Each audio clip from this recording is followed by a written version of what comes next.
The mind fears change because change feels like a small death.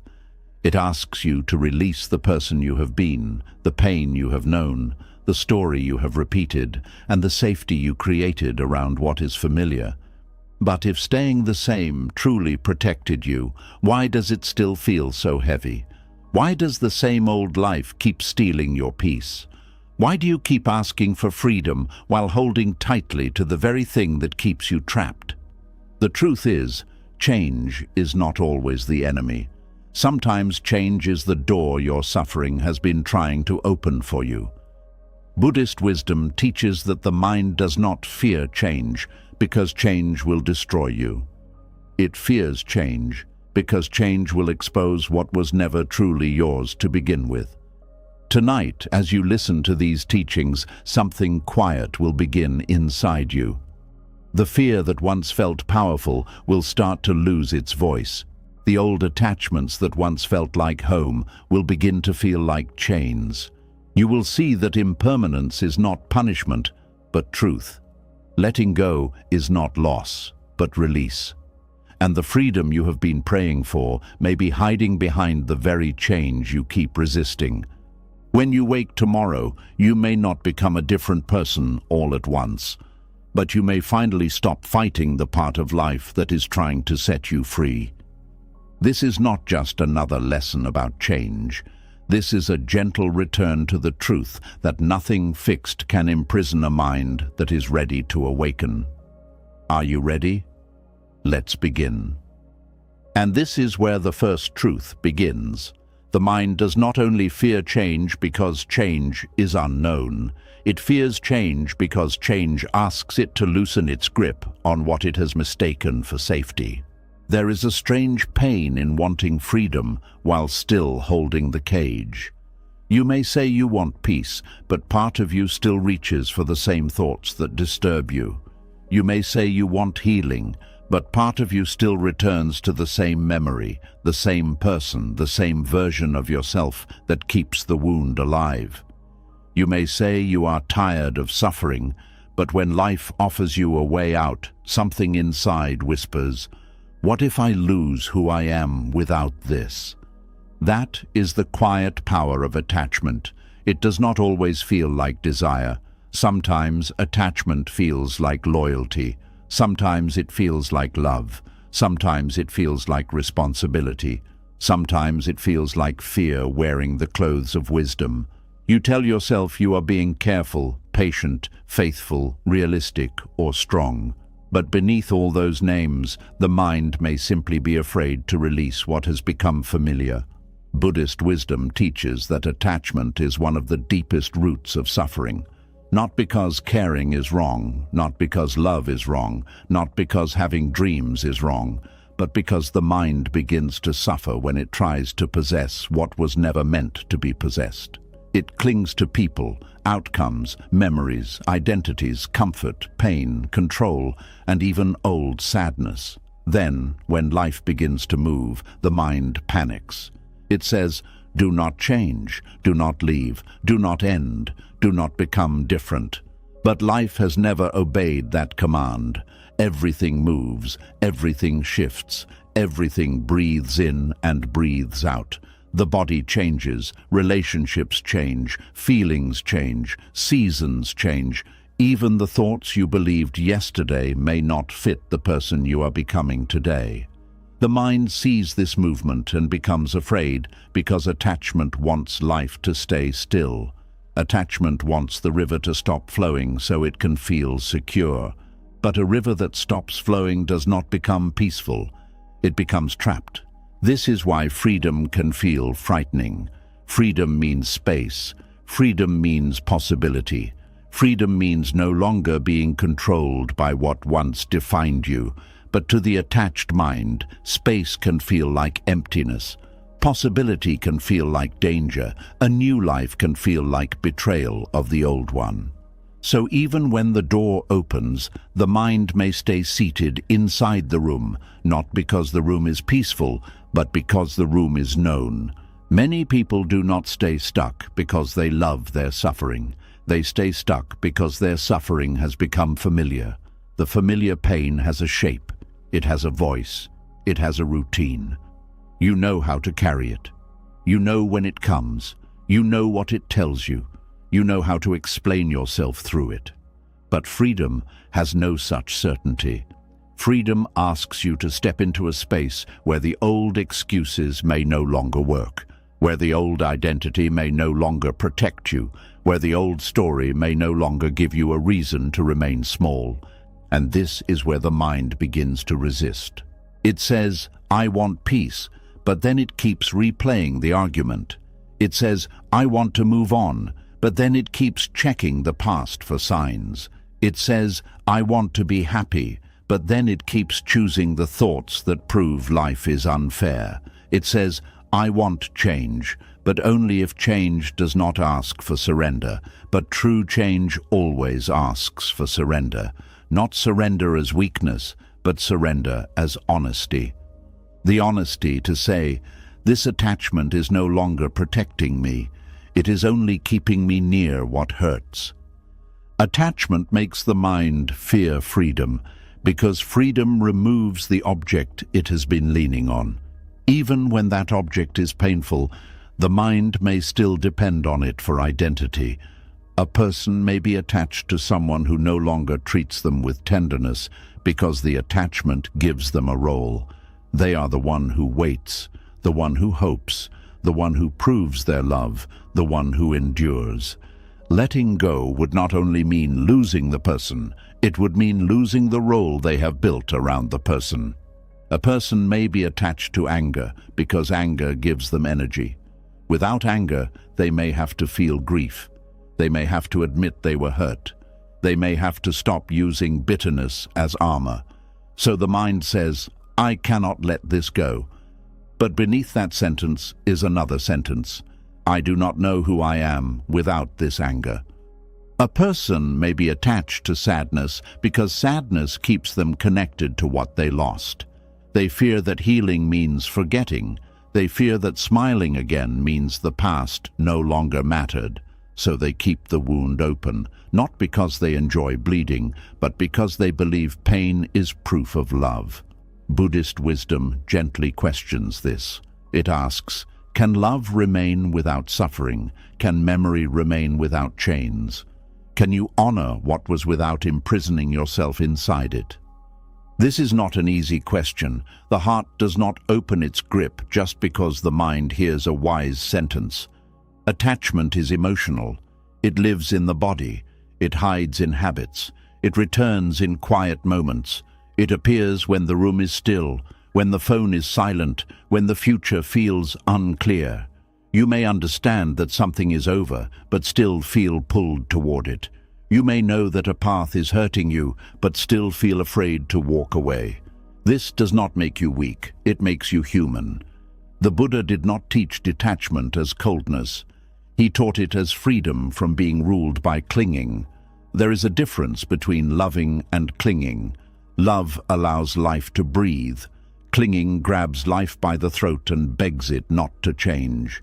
Love sees clearly. Clinging sees through fear. Love gives without losing itself. Clinging gives and then secretly demands safety in return. Love can bless what is leaving. Clinging says, "If you leave, I disappear." This is why attachment feels so convincing. It does not come to the mind as an enemy. It comes as a promise. It says, hold on and you will be safe. Hold on and you will not be abandoned. Hold on and you will not have to face the unknown. Hold on and maybe the past will become kind. Hold on and maybe the person will change. Hold on and maybe the pain will finally explain itself. But the more tightly you hold, the smaller your life becomes. You stop meeting the present because you are busy guarding what is already passing. You stop hearing new wisdom because your old story is too loud. You stop noticing open doors because your eyes are fixed on the door that closed. You stop trusting life because attachment has trained you to believe that anything uncertain is dangerous. Yet uncertainty is not always danger. Sometimes uncertainty is the space where healing begins. Sometimes not knowing is kinder than repeating what has already harmed you. Sometimes losing control is the first time your spirit can breathe. Sometimes the path you fear is not punishment, but release. The mind does not understand this at first. The mind likes patterns, it likes names, it likes familiar roads. Even if the road leads to suffering, it says, "At least I know this road." That is why old pain can feel safer than new peace. New peace requires trust. Old pain only requires memory.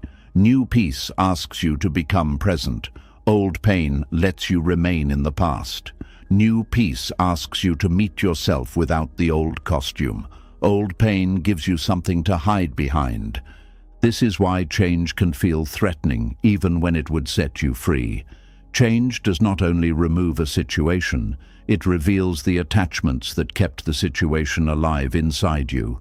When a relationship ends, the pain is not only about the person leaving, it is also about the dreams attached to them, the future you built in your mind, the version of yourself you were when you loved them, the hope that gave structure to your days.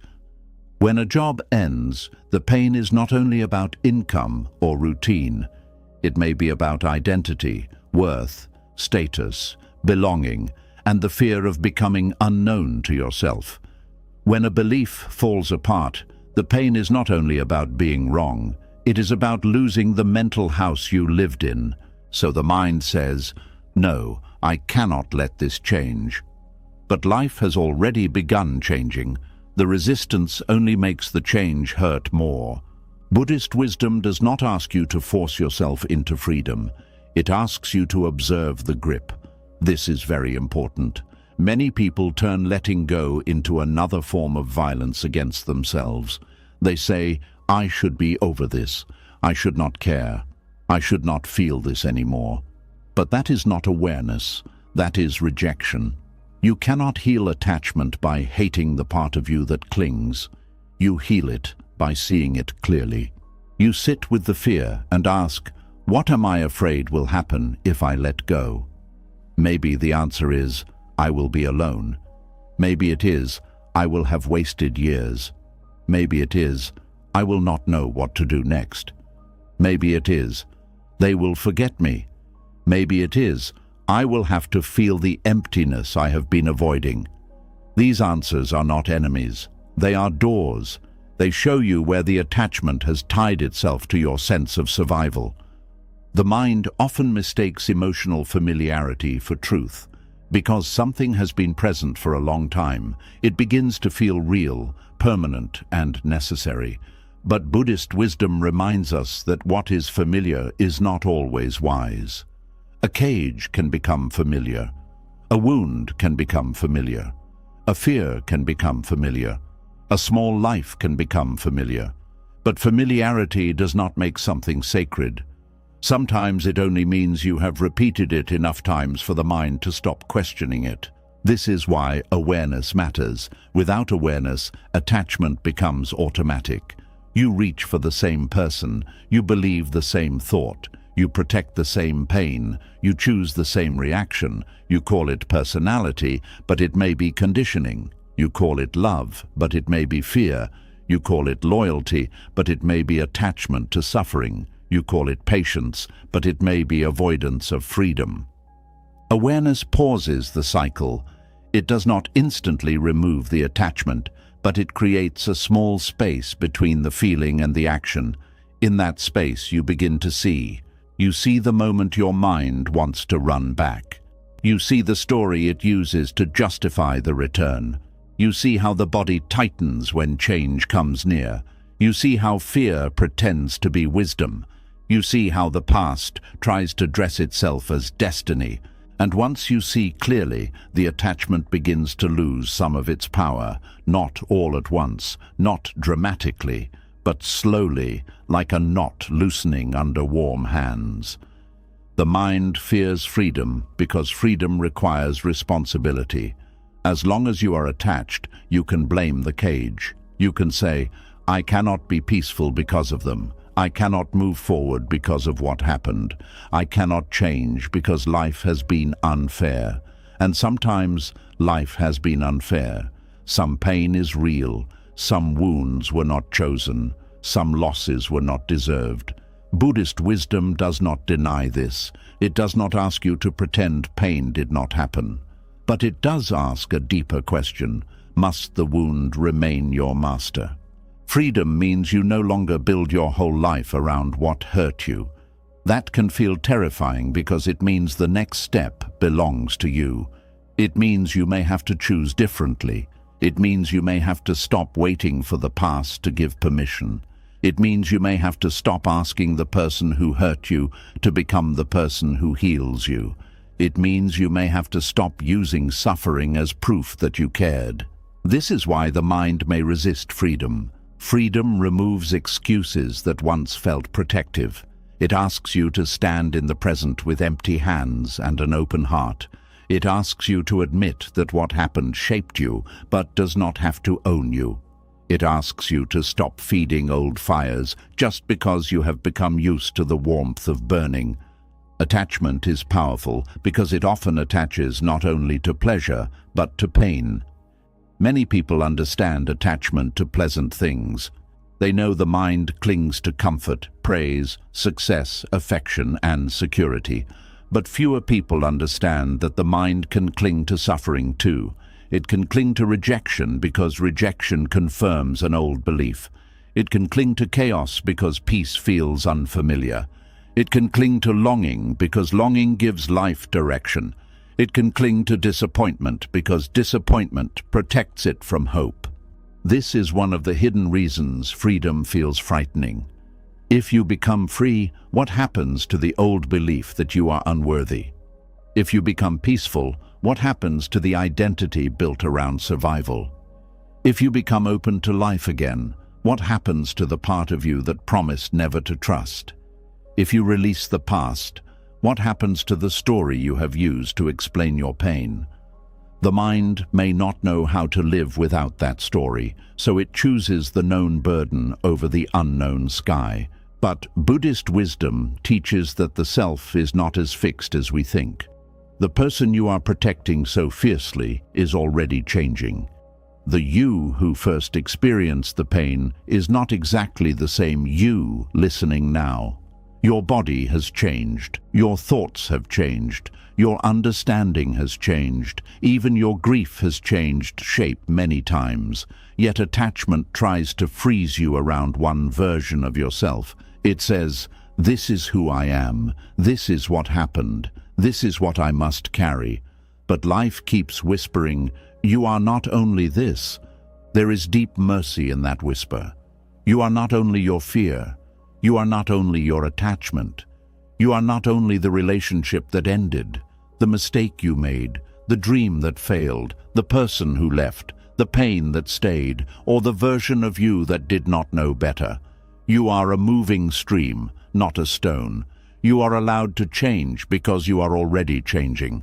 When the mind fears freedom, it often does so because it sees freedom as emptiness. It thinks, if I let go, there will be nothing left. But emptiness in Buddhist wisdom is not the same as nothingness. It is space. It is openness. It is the truth that things are not fixed in the way the mind imagines.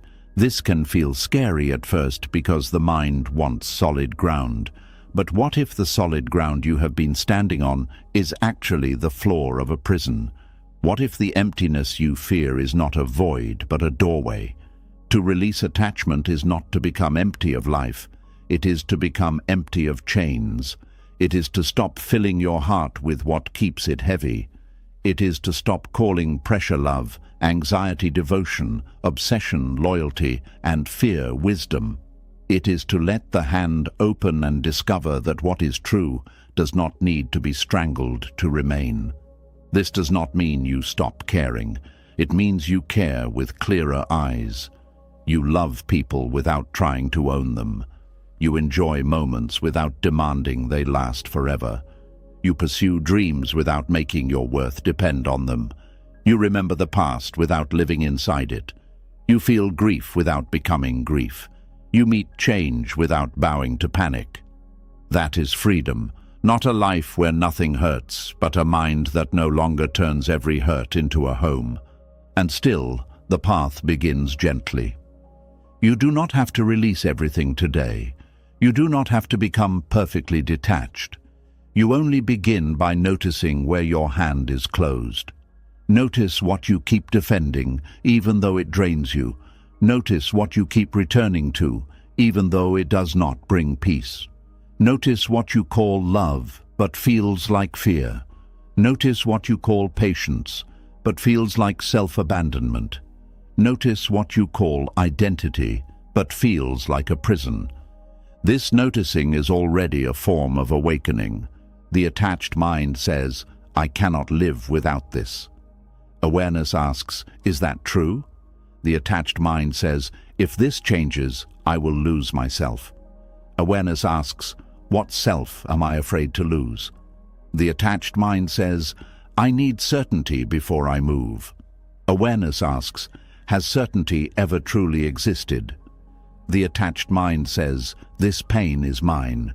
Awareness asks, "Must I keep carrying it to prove it mattered?" These questions do not attack the heart. They open it. They help you see that freedom is not something far away. It begins in the moment you stop believing every fearful thought as if it were truth. It begins when you can feel the pull of attachment and still choose not to obey it immediately. It begins when you can say, "This is familiar, but it is not freedom. This is known, but it is not peace. This is what I have carried, but it is not who I am." There is a quiet courage in letting go. Not the loud courage that needs witnesses, but the hidden courage of a heart that stops negotiating with its own chains. It may look small from the outside. No one may clap. No one may even know. But inside, something sacred happens. The mind, which once feared change, begins to understand that change was not trying to destroy it. Change was trying to return it to movement. The first step into freedom may feel like grief because attachment always makes release feel like loss. But after the grief, there is space. After the space, there is breath. After the breath, there is clarity. After clarity, there is peace. And slowly, the mind begins to realize that what it feared was not freedom itself. It feared the unfamiliar silence that appears when suffering no longer speaks so loudly. But that silence is not empty. It is alive. It is the place where wisdom can finally be heard. This is why attachment makes the mind fear the freedom it has been asking for, because freedom does not only remove pain, it removes the false safety built around pain. It asks the mind to stop clinging to what is passing, stop worshipping what is familiar, stop confusing control with peace, and stop believing that old suffering is the same as home. And when the mind begins to understand this, even a little, change becomes less like an enemy and more like a teacher. It comes not to take your life away, but to loosen what has been holding your life hostage. It comes to show you that the cage was never locked from the outside. It comes to remind you that the hand can open, the breath can deepen, the story can soften, the heart can begin again. So if something in you is afraid of the freedom you have been asking for, do not hate that fear. Sit with it. Listen to it. Let it reveal the attachment beneath it. Then, with patience, begin to ask whether the thing you are holding is truly holding you back. Because sometimes the mind calls it safety, but the soul knows it is a cage. Sometimes the mind calls it love, but the soul knows it is clinging. Sometimes the mind calls it who you are, but the soul knows it is only who you became while trying to survive. And survival is not the end of the path. Peace is deeper. Freedom is wider. Awakening is possible. The mind fears change because it does not yet trust freedom. But every moment of awareness teaches it. Every small release teaches it. Every honest breath teaches it. Every time you choose not to return to the chain, the mind learns that it can live without the old weight. It learns that what is unfamiliar is not always unsafe. It learns that letting go does not erase you. It reveals you. And perhaps this is the beginning of true liberation, not forcing the mind to stop being afraid, but helping it see that the freedom it fears is the very peace it has been searching for all along. And once the mind begins to see that attachment is not always love, safety, or loyalty, another deeper pattern starts to appear. Beneath many attachments, there is a craving for certainty. The mind does not only cling to people, memories, or old pain. It clings to the feeling of knowing. It wants to know what will happen, who will stay, what will change, what will be lost, what will be gained, and whether the next step will hurt. But life does not offer that kind of guarantee, and this is where quiet suffering begins. There is a kind of prison that has no walls, no locks, and no visible chains. It is built from the sentence, "I need to be sure before I can be at peace."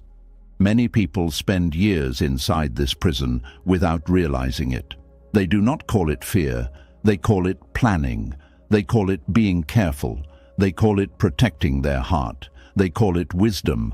But underneath, the mind is begging life for a promise life was never designed to give. The craving for certainty begins quietly. It starts with one question. What if this goes wrong? What if I make the wrong choice? What if I let go and regret it? What if I stay and suffer more? What if they leave? What if I fail? What if I am not ready? At first, these questions seem normal. They seem like the mind trying to help. But soon the questions multiply until they become a cage. The mind no longer asks because it wants clarity. It asks because it is afraid of peace without control. Buddhist wisdom teaches that life is marked by impermanence. Nothing stays fixed. Every condition arises, changes, and passes away. The breath comes and goes. A thought appears and disappears. A feeling rises and fades. A body grows, ages, weakens, and changes. A relationship begins, deepens, shifts, or ends. A season comes with beauty and leaves without asking permission. This is not cruelty. This is the nature of existence. But the mind that craves certainty argues with this truth. It wants the moving world to behave like a solid stone. It wants the future to show its full face before the present is lived. It wants the next chapter to be explained before it turns the page. It wants guarantees from people who are also changing, from situations that are also unstable, and from a life that has never once promised permanence. This craving becomes a prison because the mind starts refusing to live until it feels completely safe. It says, "I will begin when I know it will work." It says, "I will trust when there is no chance of being hurt." It says, "I will let go when I know what will replace this." It says, "I will be happy when nothing can disturb me." But that day never comes. So life keeps moving, and the person keeps waiting. This waiting can look responsible from the outside. Someone may seem thoughtful, patient, mature, and cautious, but inside they may be frozen. Their heart may be standing before an open door, unable to step through because the road outside is not fully visible. They are not choosing peace, they are choosing delay.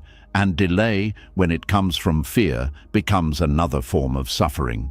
The mind believes certainty will bring peace, but often the demand for certainty steals peace before uncertainty ever has a chance to hurt you. A person may lose sleep over a future that has not arrived. They may suffer from conversations that have not happened. They may grieve losses that have not taken place. They may prepare for rejection from people who have not rejected them. They may punish themselves for mistakes they have not made. This is how craving for certainty turns the mind into a place of endless rehearsal. The Buddha pointed us back to the present because the present is the only place where life can truly be met. The past is memory. The future is possibility. Only this breath is here. Only this step is here. Only this moment can be touched. But the mind that craves certainty keeps abandoning the present to chase an answer in the future. It leaves the only real ground beneath its feet to run after a shadow. And the strange thing is, even when the mind gets an answer, it often does not become peaceful. It asks for another answer, then another, then another. Certainty becomes like salt water. The more the mind drinks, the thirstier it becomes. You check once, then you check again. You ask once, then you ask again. You receive reassurance, but the relief does not last. Soon the fear returns, wearing a new face.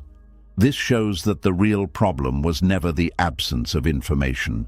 It was the mind's dependency on control. A person who craves certainty may think, if I can just know what they feel, I will relax. But after they know, they wonder if the feeling will last. Then they wonder if the person will change. Then they wonder if hidden truth exists beneath the words. Then they begin searching tone, timing, silence, and small details. The craving does not end because certainty was never the medicine. Awareness was. Another person may think, if I can just know the right path, I will finally move. But every path contains risk. Every choice closes one door and opens another. Every decision asks for trust. So the person studies, compares, asks, waits, overthinks, and delays. They call it preparation, but deep inside, they are trying to find a path that does not require courage. Such a path does not exist. In Buddhist wisdom, the problem is not that the mind thinks. Thinking is not the enemy. Planning is not the enemy. Reflection is not the enemy. The problem begins when the mind believes it can think its way out of impermanence. It tries to solve life as if life were a puzzle with one permanent answer. But life is more like weather. You can understand patterns, but you cannot command the sky. This is why craving for certainty becomes a quiet prison. It does not always stop you loudly. It does not always look dramatic. It simply keeps you circling. You almost speak your truth, then you wait. You almost begin again, then you pause. You almost leave what drains you, then you ask for one more sign. You almost forgive yourself, then you demand perfect understanding of why everything happened. You almost trust the present, then you run back into the future looking for proof. The prison is quiet because no one may notice it. People may see you going to work, answering messages, smiling when needed, doing ordinary things. But inside, your mind may be pacing back and forth, looking for certainty like a lost key. You may be physically present, yet mentally trapped in 1,000 possible tomorrows. This kind of suffering is exhausting because the mind never rests. It keeps scanning life for danger. It keeps asking, what does this mean? What if it changes? What if I am wrong? What if I cannot handle what comes? It treats uncertainty as if uncertainty itself were an attack. But uncertainty is not attacking you. It is simply the open nature of life.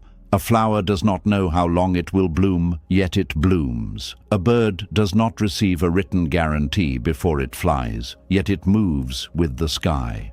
The breath does not ask if the next breath will arrive before it leaves the body. It simply comes and goes. Nature is not careless. It is intimate with change. It does not demand fixed answers before participating in life. Human suffering deepens because the mind wants to live differently from the rest of existence. Everything else moves, but the mind wants to freeze. Everything else changes, but the mind wants to possess. Everything else arises and passes, but the mind wants permanent assurance. This fight against reality becomes tiring because reality does not fight back. It simply continues.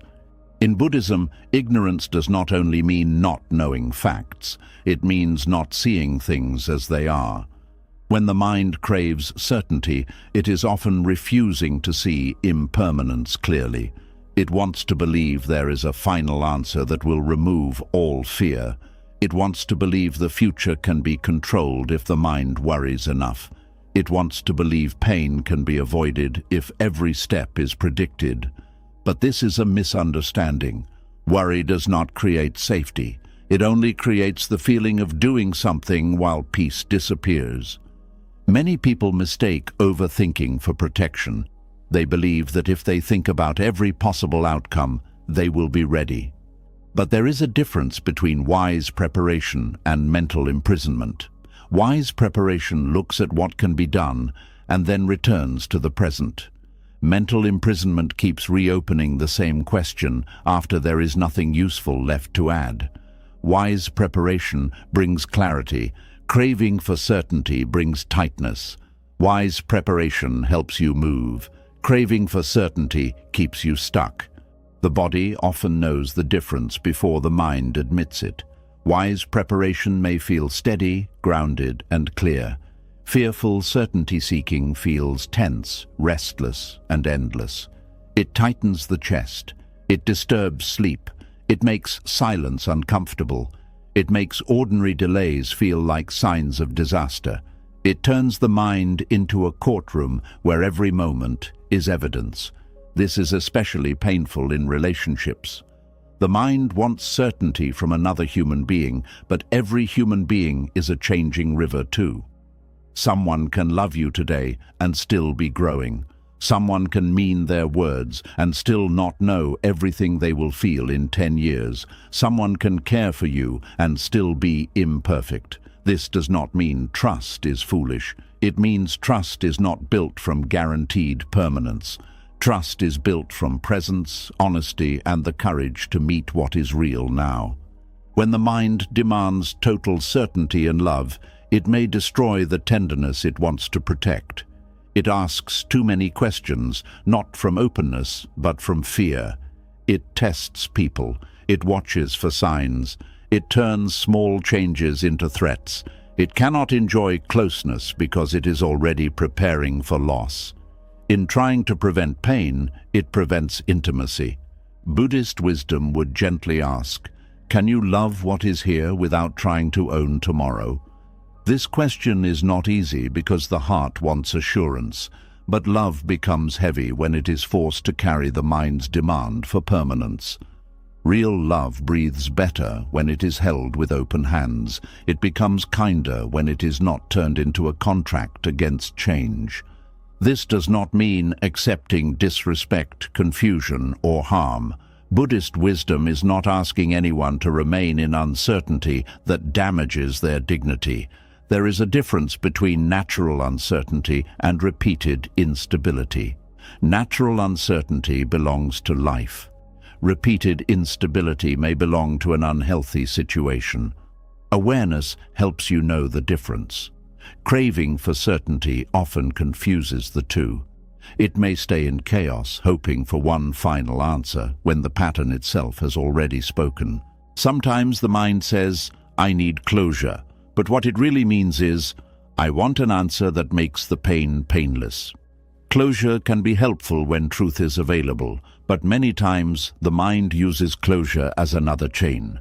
It keeps returning to the same wound, hoping the person who caused confusion will also provide freedom from it.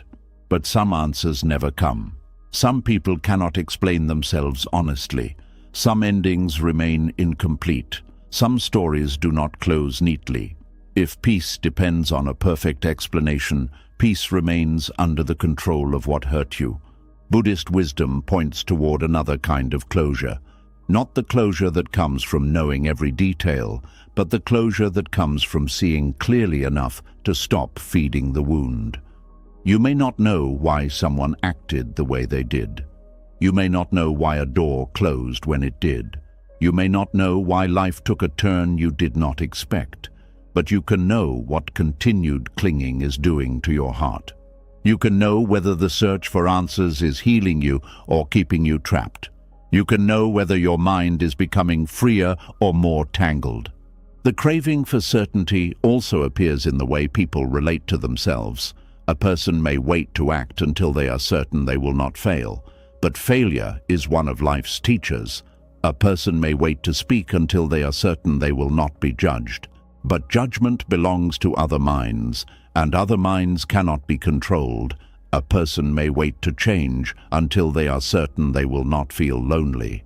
But loneliness may be one of the first rooms they must pass through on the way back to themselves. When certainty becomes the requirement for movement, life becomes very small. You only choose what cannot hurt you. You only love where there is no risk. You only speak where there is no possible misunderstanding. You only dream where success is guaranteed. You only walk roads that have already been walked. Then, slowly, the soul becomes tired, not because life has ended, but because life has been reduced to what fear approves. This is not freedom. It is a carefully managed prison. And because the prison is quiet, it can last for years. A person may call it personality. This is just how I am. I need to know everything. I do not like surprises. I must be in control. But Buddhist practice invites a softer honesty. Instead of turning fear into identity, you begin to see it as a passing condition. You say, fear is present. You say, the desire to control is present. You say, the mind is seeking certainty. This small shift matters. You are no longer saying, I am fear. You are saying, fear has appeared. What appears can also pass. Mindfulness helps because it brings the mind back from the imagined future into the living present.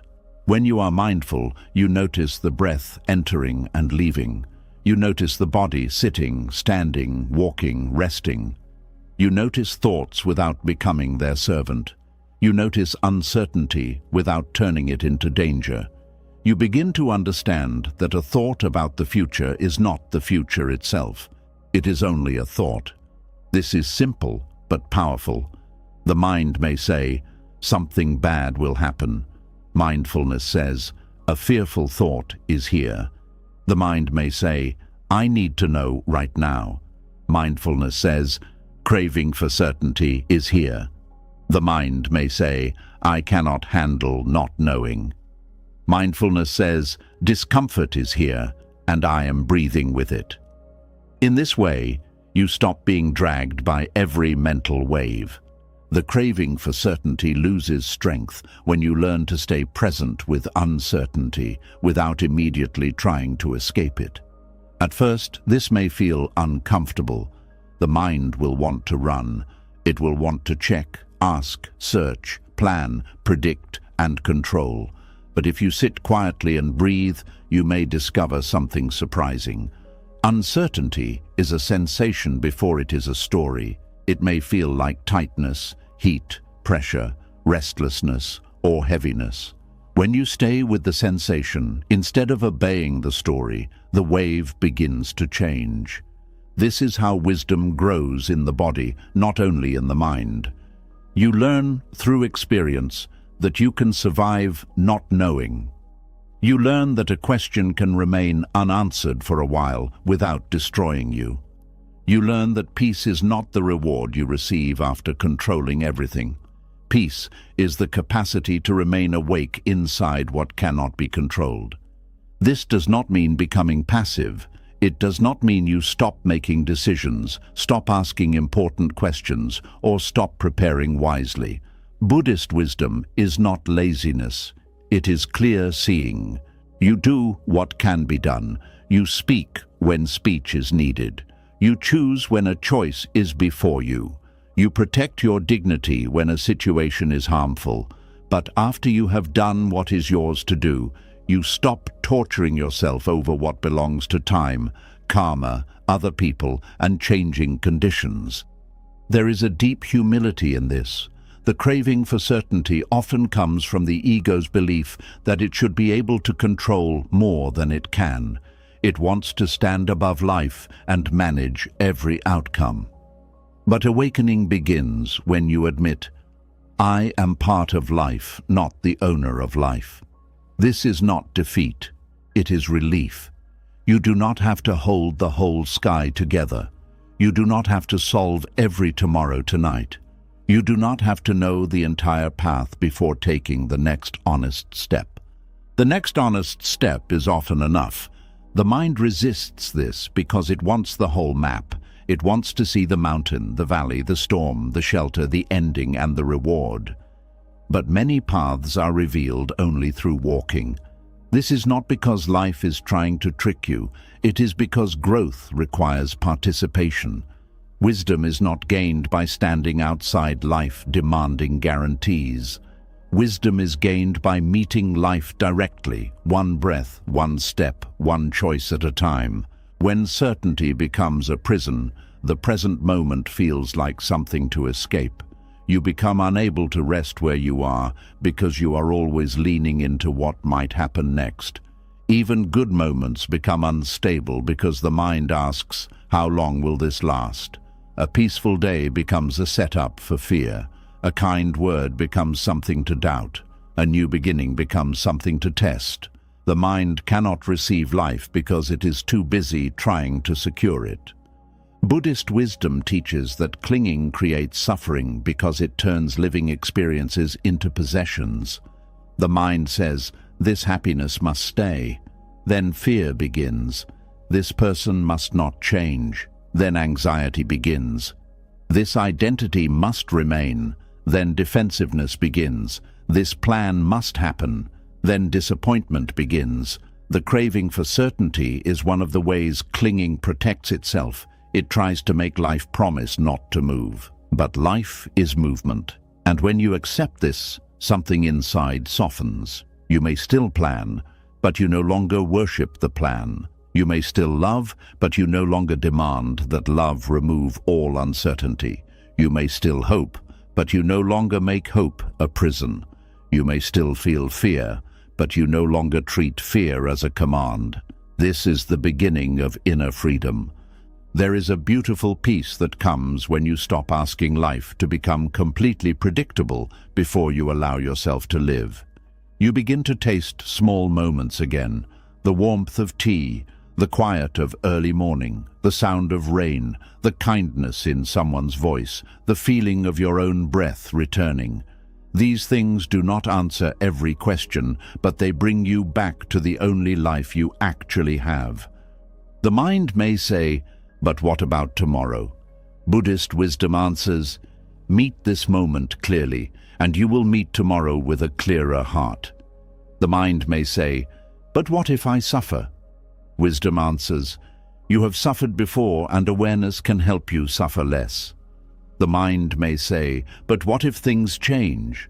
Wisdom answers, they will, and you can learn to change with them. This is not the kind of comfort that lies to you. It does not say nothing painful will happen. It does not say every ending will feel easy. It does not say every uncertainty will become beautiful. It says something deeper. You do not need certainty to have courage. You do not need guarantees to practice peace.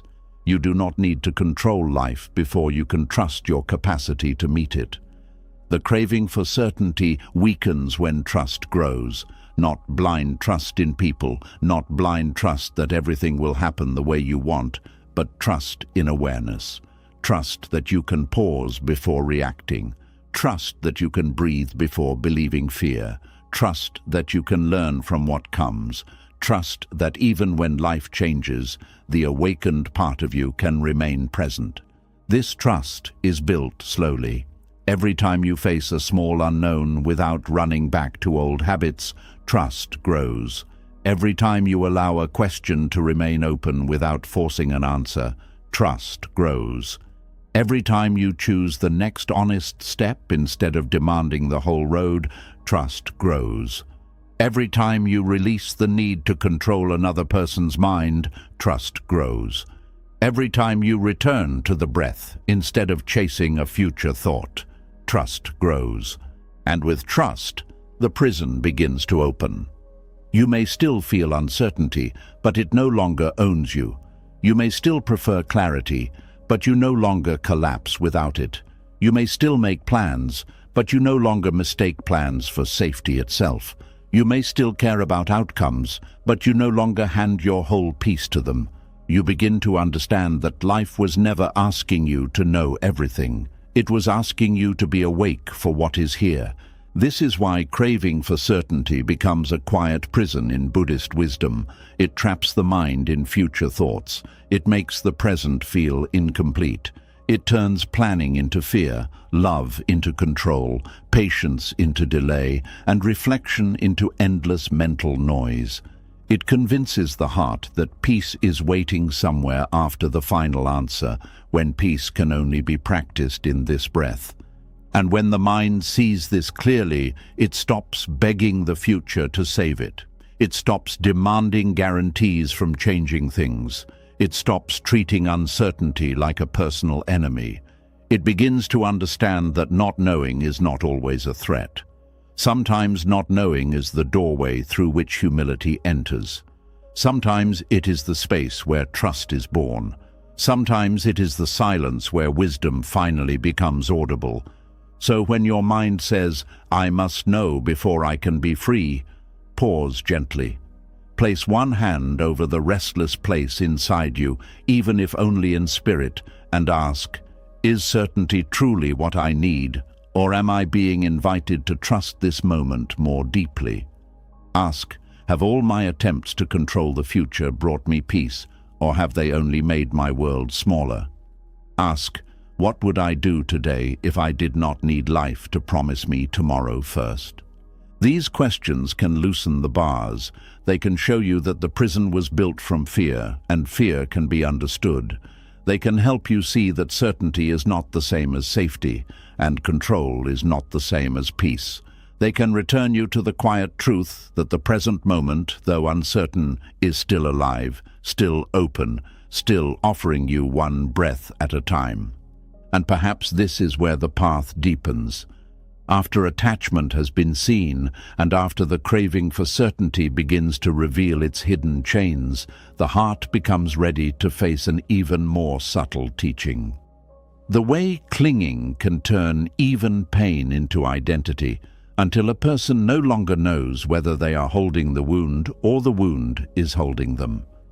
And this is where the teaching becomes more personal, because once the mind stops demanding certainty, it begins to notice something even more hidden. It sees that some pain has not stayed only because it hurt. Some pain has stayed because, over time, the mind began to build a self around it. There is a kind of suffering that does not only wound the heart, it gives the heart a name. It becomes the story you tell yourself in silence, the reason you expect disappointment, the reason you keep distance, the reason you explain your anger, your fear, your distrust, your sadness, or your need to protect yourself. At first, pain enters as an experience, but when clinging touches it, pain becomes identity. This is one of the quietest traps in human life. Something hurts you, and because it hurts deeply, the mind tries to understand it. It gives it meaning. It gives it a place. It says, "This happened to me."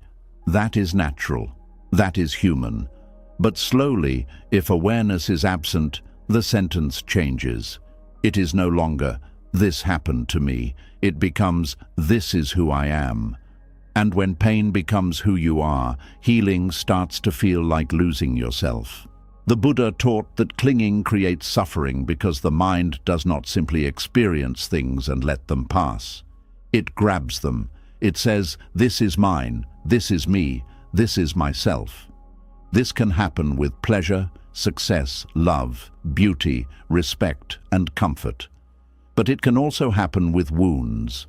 The mind can cling to grief, betrayal, rejection, shame, failure, loneliness, and old disappointment. Then the wound becomes more than a wound. It becomes a personal temple where the mind keeps returning to worship what hurt it. This does not mean the pain was not real. It does not mean you should dismiss what happened. It does not mean people who suffer are choosing suffering in a simple way. Pain can be heavy. Some experiences change the way the body breathes, the way the heart trusts, the way the eyes look at the world. Buddhist wisdom is not cold toward this. It does not say, "Just let go," as if the heart were a stone you could drop from your hand. It asks for something deeper. It asks you to see whether the pain is still moving through you or whether you have turned it into a permanent home. There is a difference between honoring pain and becoming pain. Honoring pain means you tell the truth about what happened. You allow yourself to feel. You learn from the wound. You protect your dignity. You make wiser choices. Becoming pain means the wound becomes your name. It becomes the lens through which you see every person, every chance, every silence, every delay, and every future possibility. It no longer teaches you, it controls you. A person who has been abandoned may begin to call themselves unlovable. A person who has been betrayed may begin to call themselves foolish for trusting. A person who has failed may begin to call themselves a failure. A person who has been ignored may begin to believe they are invisible. A person who has suffered for years may begin to think peace is not meant for them. This is how pain turns into identity. The mind takes one chapter and turns it into the whole book. The danger is that identity feels more solid than emotion. An emotion can pass, a thought can change, a memory can soften, but an identity feels like truth. Once the mind says, "This is who I am," it stops questioning the cage. It begins to defend the pain as if defending life itself. If someone offers love, the pain identity becomes suspicious. If a new door opens, it whispers, "This will not last." If peace arrives, it feels unfamiliar. If kindness appears, it searches for the hidden danger, not because the person wants to suffer, but because the suffering has become a map, and without it, the mind feels lost. This is why the Buddha's teaching on clinging is so powerful. He did not only speak about outer attachment, he spoke about the deep habit of turning experience into self. The mind says, "My sadness, my anger, my fear, my wound, my story." Then, after repeating this long enough, it forgets that these things are passing conditions. It forgets that sadness is something arising, not a permanent owner. It forgets that anger is an energy, not a true self. It forgets that fear is a visitor, not the king of the house. When pain becomes identity, healing feels dangerous because healing threatens the old definition of who you are. If you have spent years being the strong one who never needs help, softness may feel like weakness. If you have spent years being the wounded one, joy may feel like betrayal. If you have spent years being the rejected one, receiving love may feel confusing. If you have spent years surviving chaos, peace may feel strangely empty. The mind asks, "Who will I be without this?" That question can keep a person trapped for a lifetime. There are people who want to be free, but they also fear becoming unknown to themselves. Their suffering has become familiar language. They know how to describe it. They know how to defend it. They know how to use it to explain why they cannot begin, cannot trust, cannot forgive, cannot rest, cannot change. But they do not yet know the language of freedom. They do not know how to speak from a self that is not built around old pain. So even when freedom comes near, they may push it away and return to what hurts, because at least there they know who they are. This is why clinging is not always loud. Sometimes it is the quiet refusal to let a new truth enter. Someone says, "You are not what happened to you," but the mind cannot accept it yet. Someone says, "You can begin again," but the heart feels too loyal to the old ending. Someone says, "You are allowed to be happy," but happiness feels disrespectful to the years spent suffering. The prison remains because the pain has become sacred in the wrong way. Buddhist wisdom invites us to look closely at this false sacredness. The pain may deserve compassion, but it does not deserve worship. The wound may deserve care, but it does not deserve control over your entire life. The past may deserve understanding, but it does not deserve the power to keep deciding your future. To honor what happened does not mean you must continue becoming it. Think of the mind like a person carrying a burning coal. At first, the coal was placed in their hand by life, by loss, by betrayal, by disappointment, by fear. The burning was real, but years later, the hand may still be closed around it. The person may say, "This coal explains me. This coal proves what I survived. This coal is my reason. This coal is my identity." Yet the hand is still burning. The Buddha would not shame the hand for closing. He would gently ask, "Are you ready to see that you are not the coal?" This seeing is painful at first because it removes the strange comfort of explanation. Pain can become an explanation for everything. Why you do not try, why you do not trust, why you remain guarded, why you avoid stillness, why you expect betrayal, why you reject help, why you cannot receive peace. And again, some explanations may be understandable, but if an explanation becomes a life sentence, it is no longer wisdom. It is clinging. The mind often prefers a painful identity over the uncertainty of a free one. A painful identity tells you what to expect. It says, people leave. It says, nothing works out. It says, I am always the one who suffers. It says, I cannot change. These beliefs hurt, but they also give the mind a false sense of order. If life disappoints you, the identity says, see, I told you. If someone treats you kindly, the identity says, wait, it will change. If a new path opens, the identity says, do not get excited. In this way, old pain protects itself by predicting more pain. But a life built around pain cannot fully receive beauty. Even when beauty comes, it must pass through the guards of the wound. The heart does not see what is here. It sees what happened before. It does not hear the present voice. It hears the echo of an old one. It does not meet the person in front of it. It meets the memory of someone who hurt it. This is how clinging to pain makes the present pay for the past. The Buddha taught mindfulness because mindfulness helps separate experience from identity. When sadness appears, instead of saying, I am a sad person, you begin to say, sadness is here. When fear appears, instead of saying, I am broken, you say, fear is moving through the body. When anger appears, instead of saying, this is who I am, you say, anger has arisen because something feels threatened. This simple shift weakens the illusion that passing states are permanent selves. This does not make the feeling disappear instantly, but it changes your relationship with it. You are no longer drowning inside the emotion.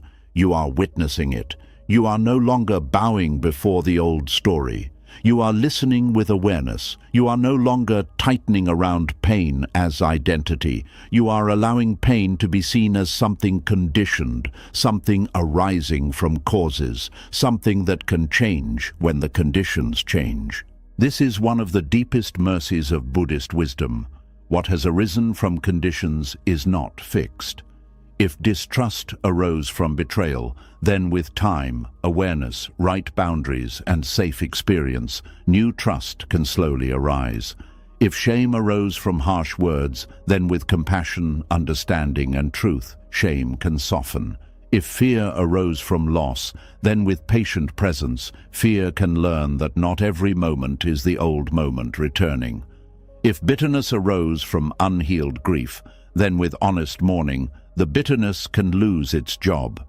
Pain becomes identity when the mind stops seeing causes and starts seeing destiny. It says, because I was hurt, I am now this forever. But Buddhist wisdom says, because this arose from causes, new causes can support release. This is not quick, it is not magical, but it is possible. The mind is not a statue, the heart is not a locked room. Even old wounds are not as fixed as clinging makes them appear. The danger of clinging to pain is that it can make a person unconsciously loyal to the very suffering they pray to escape. They may say they want peace, but they reject peaceful people because peace feels strange. They may say they want love, but they test love until it breaks. They may say they want a new life, but they keep repeating the habits of the old one. They may say they want freedom, but they keep returning to conversations, memories, and patterns that renew the wound. This is not because they are foolish. It is because pain has become familiar identity, and the mind protects identity even when identity hurts. To release pain as identity, you must first stop blaming yourself for having made it one. The mind builds identity from pain as a survival method. When something hurts deeply, the mind tries to create rules so it will not happen again. It says, never trust too much. It says, never need anyone. It says, always expect the worst. It says, stay guarded. These rules may have helped you survive a season, but survival rules can become suffering when the season changes and the rules remain. There are defenses that once protected the heart, but later imprison it. A child who learned silence to avoid conflict may become an adult who cannot speak their truth. A person who learned independence after being abandoned may become someone who cannot receive care. A person who learned suspicion after betrayal may become someone who cannot rest in love. A person who learned emotional hardness to survive pain may become someone who feels lonely behind their own walls. At one time, the defense had a purpose. But the Buddha's path asks, is this still skillful now? This question is gentle but powerful. Is this belief still protecting you, or is it keeping you from living? Is this identity still necessary, or is it only familiar? Is this pain still asking to be felt, or has the mind turned it into a permanent mask? Is this story helping you awaken, or is it keeping you asleep inside the past? When clinging turns pain into identity, the person may begin to seek evidence that confirms the wound. If they believe they are unwanted, they notice every delay, every quiet tone, every missed call, every small distance. If they believe they are doomed to fail, they notice every mistake more than every effort. If they believe people cannot be trusted, they interpret uncertainty as betrayal. This is how identity shapes perception. The mind does not simply see life. It sees through what it is attached to. Buddhist practice is the art of seeing itself. You do not only ask, what is happening? You ask, through what lens am I looking? Am I seeing this moment clearly, or am I seeing it through old rejection? Am I hearing this person, or am I hearing the past? Am I responding to what is true now, or am I defending the identity of the wounded self? These questions bring light to the hidden places. And when light enters, choice becomes possible. Without awareness, the pain identity reacts automatically. It hears disagreement and feels attacked. It hears silence and feels abandoned. It faces delay and feels worthless. It meets change and feels unsafe. But with awareness, even if the old reaction rises, you can pause. You can say, this feeling is old. You can say, this fear may not belong entirely to this moment. You can say, I do not have to become the wound again. That pause is not small. It is liberation beginning in real time. The Buddha taught that clinging binds us to suffering because clinging keeps renewing what could otherwise pass. A painful memory may arise naturally.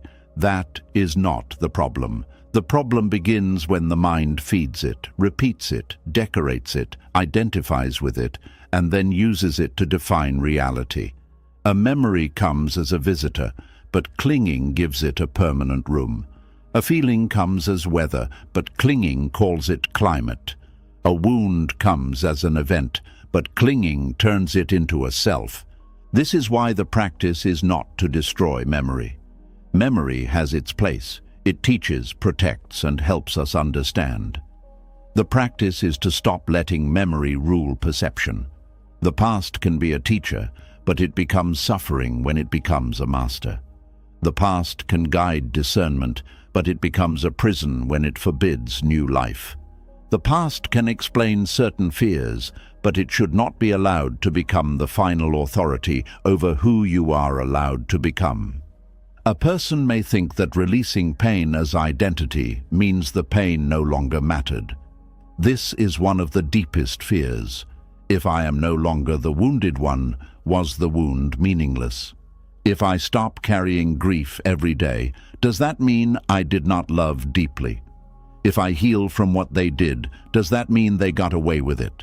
If I become peaceful, does that mean the past was acceptable? No. Healing does not erase truth.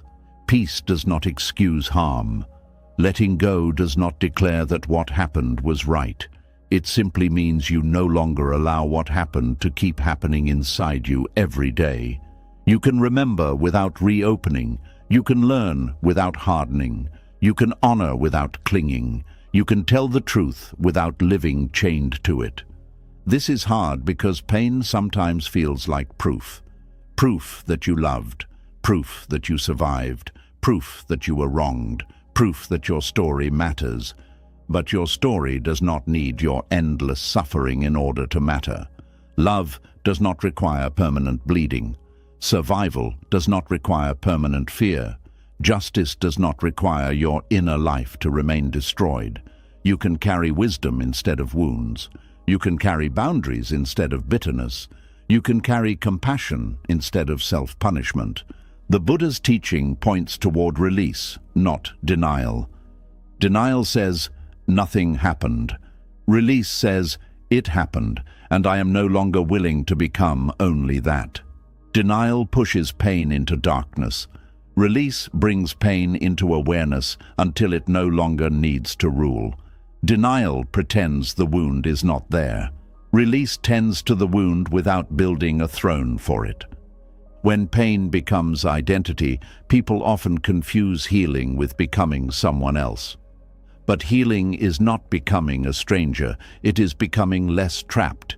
It is meeting parts of yourself that were hidden beneath survival. You may discover tenderness beneath anger. You may discover courage beneath fear. You may discover joy beneath grief. You may discover simplicity beneath overthinking. You may discover that the self you were defending was not your full self, only the self formed around injury. This discovery can feel tender.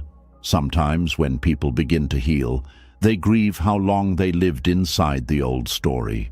They grieve the years spent expecting pain. They grieve the relationships they pushed away. They grieve the opportunities they did not take.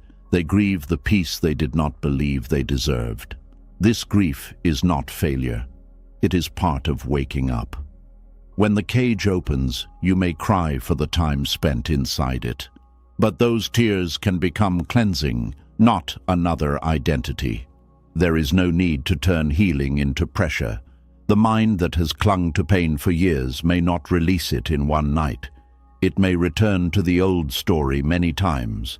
The practice is to notice sooner, return gently, and stop adding shame to the process. Shame is another form of clinging. It says, I should be different by now. Awareness says, this is the moment I have. Let me meet it clearly. The path is not walked by hatred of the old self, but by compassion for the self that learned to survive. Compassion is important because the wounded identity often formed when the heart did not feel safe enough to be open. If you attack it, it will tighten. If you shame it, it will hide. If you force it, it will resist. But if you bring patient awareness, it may begin to soften. You can say to the wounded part of yourself, I see why you held on. I see why you were afraid. I see how hard you tried to protect me. But we do not have to live only from this place anymore. This is not weakness. This is mature inner practice. It recognizes that the parts of you built from pain need understanding before they can release control. The Buddha's path is not a war against yourself. It is awakening from confusion. It is seeing that what you called self may only be a collection of habits, fears, memories, and reactions arising and passing through awareness. This is also why the teaching of non-self is so freeing, though it can sound frightening at first. Non-self does not mean you do not exist. It means the fixed, permanent, unchanging self you keep defending cannot be found in the way the mind imagines. What you call me is always changing. Thoughts change, feelings change, roles change, the body changes, desires change, beliefs change, even pain changes. So when the mind says, "I am my wound," Buddhist wisdom asks, can this wound be permanent if everything that makes it up is changing? Look closely. The pain you felt on the first day is not exactly the same as the pain you feel now. Its intensity changed, its meaning changed, its timing changed. Some days it was heavy, some days it was quiet. Some moments you forgot it, some moments it returned. This means it is not a solid self. It is a changing process, and what changes can be related to differently. The mind may cling to pain because pain gives a sense of continuity. It says, "This is the thread that connects all my years." But awareness can become a deeper thread. Instead of being connected by suffering, your life can become connected by learning. Instead of saying, "I am the one who was hurt," you may begin to say, "I am the one who is learning to see clearly." Instead of saying, "I am broken," you may begin to say, "Something in me was wounded, and something in me is awake enough to care for it." This change in language matters because language shapes inner reality. When you keep saying, "I am damaged," the mind bows to that identity. When you say, "Pain is present, but awareness is also present," you create space. When you say, "I have carried this for a long time," you leave room to put it down. When you say, "This story shaped me, but it does not have to finish me," you begin to reclaim movement. The Buddha taught that suffering can end, but not by clinging to the one who suffers. This is subtle. Sometimes people want suffering to end while keeping the suffering identity intact. They want peace, but they still want the old story to remain the center.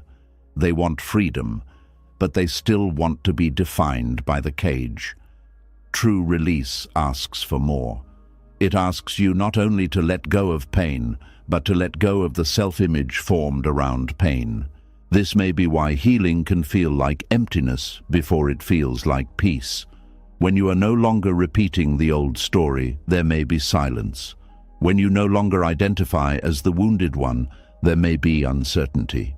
When you no longer organize your life around proving, defending, or protecting the pain, you may wonder what to do with your energy. This empty space is not a mistake. It is the clearing where a freer life can grow. Do not rush to fill it with another identity. Do not say, "Now I must become perfectly healed, perfectly calm, perfectly wise." That is just another cage, painted with spiritual colors. Instead, let yourself be simple. Let yourself be a person breathing, a person learning, a person who still feels but is not owned by every feeling. A person who remembers but is not imprisoned by every memory. A person who has suffered but is not only suffering. This is the middle path of healing. You do not deny pain, and you do not worship it. You do not pretend to be untouched, and you do not make the wound your crown. You walk with honesty.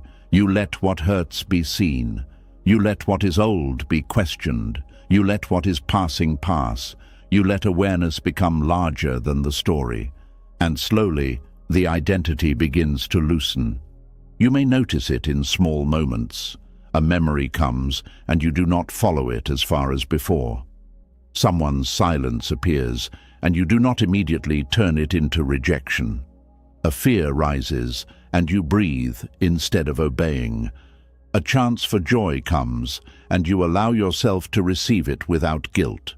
A part of you wants to repeat the old sentence, "This always happens to me," but another part quietly says, "Maybe not this time."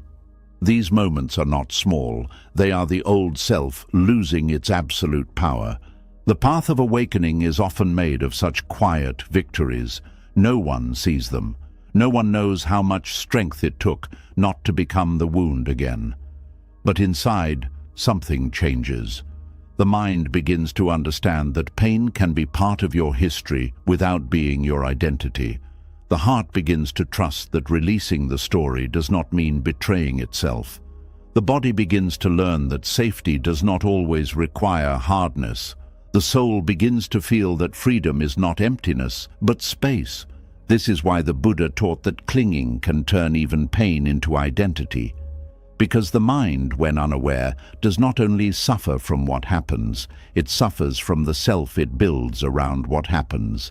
It takes pain, names it me, protects it, repeats it, and then fears the freedom that would dissolve it.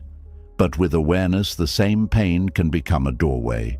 It can show you where you are still attached. It can show you what part of you is asking for compassion. It can show you what story is ready to be released. So when old pain rises and says, "This is who you are," do not fight it with anger. Look at it with steady eyes. Ask, "Are you a truth? Or are you a wound asking to be understood?" Ask, "Are you guiding me, or are you keeping me trapped?" Ask, "Can I honor what happened without becoming it again?" In that gentle questioning, the grip begins to loosen. You are not required to erase your past. You are not required to feel nothing. You are not required to become untouched by life. But you are invited to stop mistaking the wound for the whole of you. You are invited to let pain be a teacher, not an identity. You are invited to see that the self built around suffering can soften, change, and finally bow to something deeper. And as this becomes clear, another truth begins to open. If pain is not fixed, if identity is not fixed, if even the wounded self is changing, then the person you keep trying to protect is also changing. This leads into the next teaching, where impermanence reveals that the self you are defending so tightly may already be dissolving, reshaping, and becoming something new with every breath. And once you begin to see that pain is not the whole of who you are, another deeper truth begins to rise quietly. The self you have been defending so tightly is not standing still. The one you are trying to protect, explain, prove, preserve, and carry into every tomorrow is already changing with every breath. This is the truth the mind does not want to face at first. You cannot protect a fixed self because no fixed self can be found. The person you were yesterday has already moved. The person who suffered years ago is not exactly the same person sitting here now. The body has changed, the thoughts have changed, the desires have changed, the fears have changed. Even the wound you thought would never shift has changed its shape many times. Yet the mind keeps building walls around an old version of you, as if that version can still be saved from life. Impermanence is not only something that happens outside you. It is not only the fading flower, the changing weather, the passing years, or the people who come and go. Impermanence is happening inside you. It is happening in your mood, your breath, your beliefs, your memories, your longings, your reactions, your body, your sense of meaning, and your understanding of yourself. You are not watching change from a distance. You are change, appearing moment by moment. This is why the Buddha's wisdom is so uncomfortable and so freeing at the same time. It tells the mind, look closely. The thing you are clinging to as yourself is not solid. The mind hears this and feels afraid because it wants identity to be firm.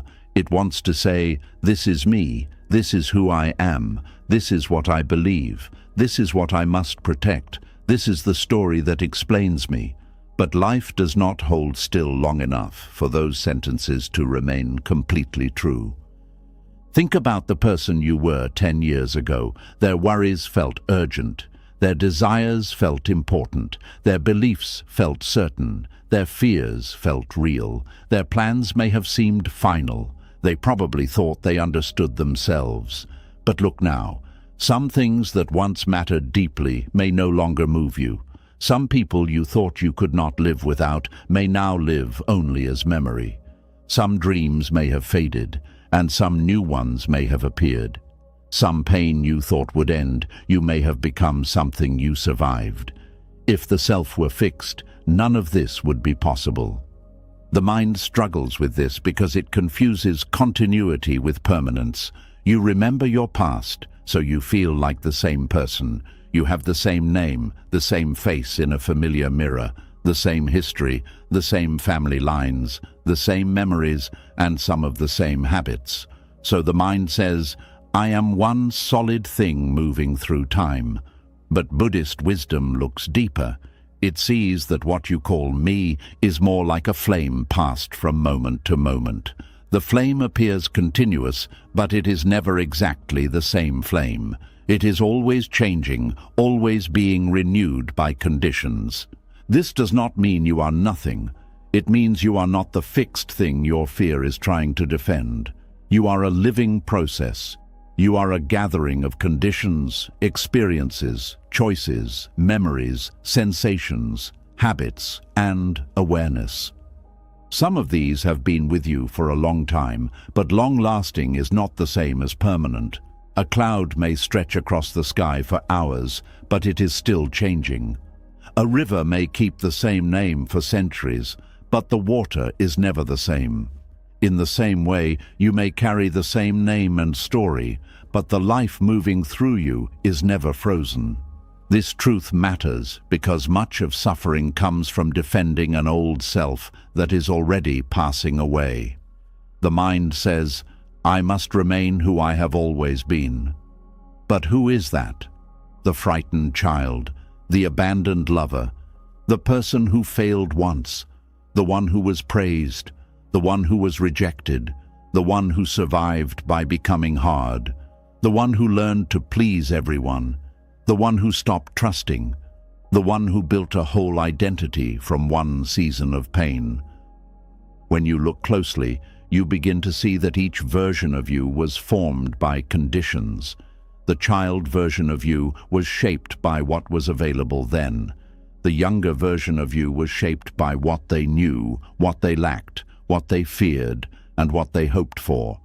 The wounded version of you was shaped by pain. The guarded version of you was shaped by disappointment. The ambitious version of you may have been shaped by hunger for approval. The quiet version may have been shaped by fear of being misunderstood. None of these selves were false, but none of them were final. The mind fears this because if none of them are final, then the identity it has been protecting loses its solid ground. But this is not bad news. This is liberation. If the old self is not fixed, you do not have to keep obeying it. If fear was created by conditions, new conditions can soften it. If bitterness was learned, tenderness can be relearned. If silence became your shield, truthful speech can become your freedom. If you became small to survive, you can slowly become spacious again. Impermanence reveals that you are not trapped inside the first version of yourself that learned how to cope. This is one of the greatest gifts of Buddhist wisdom.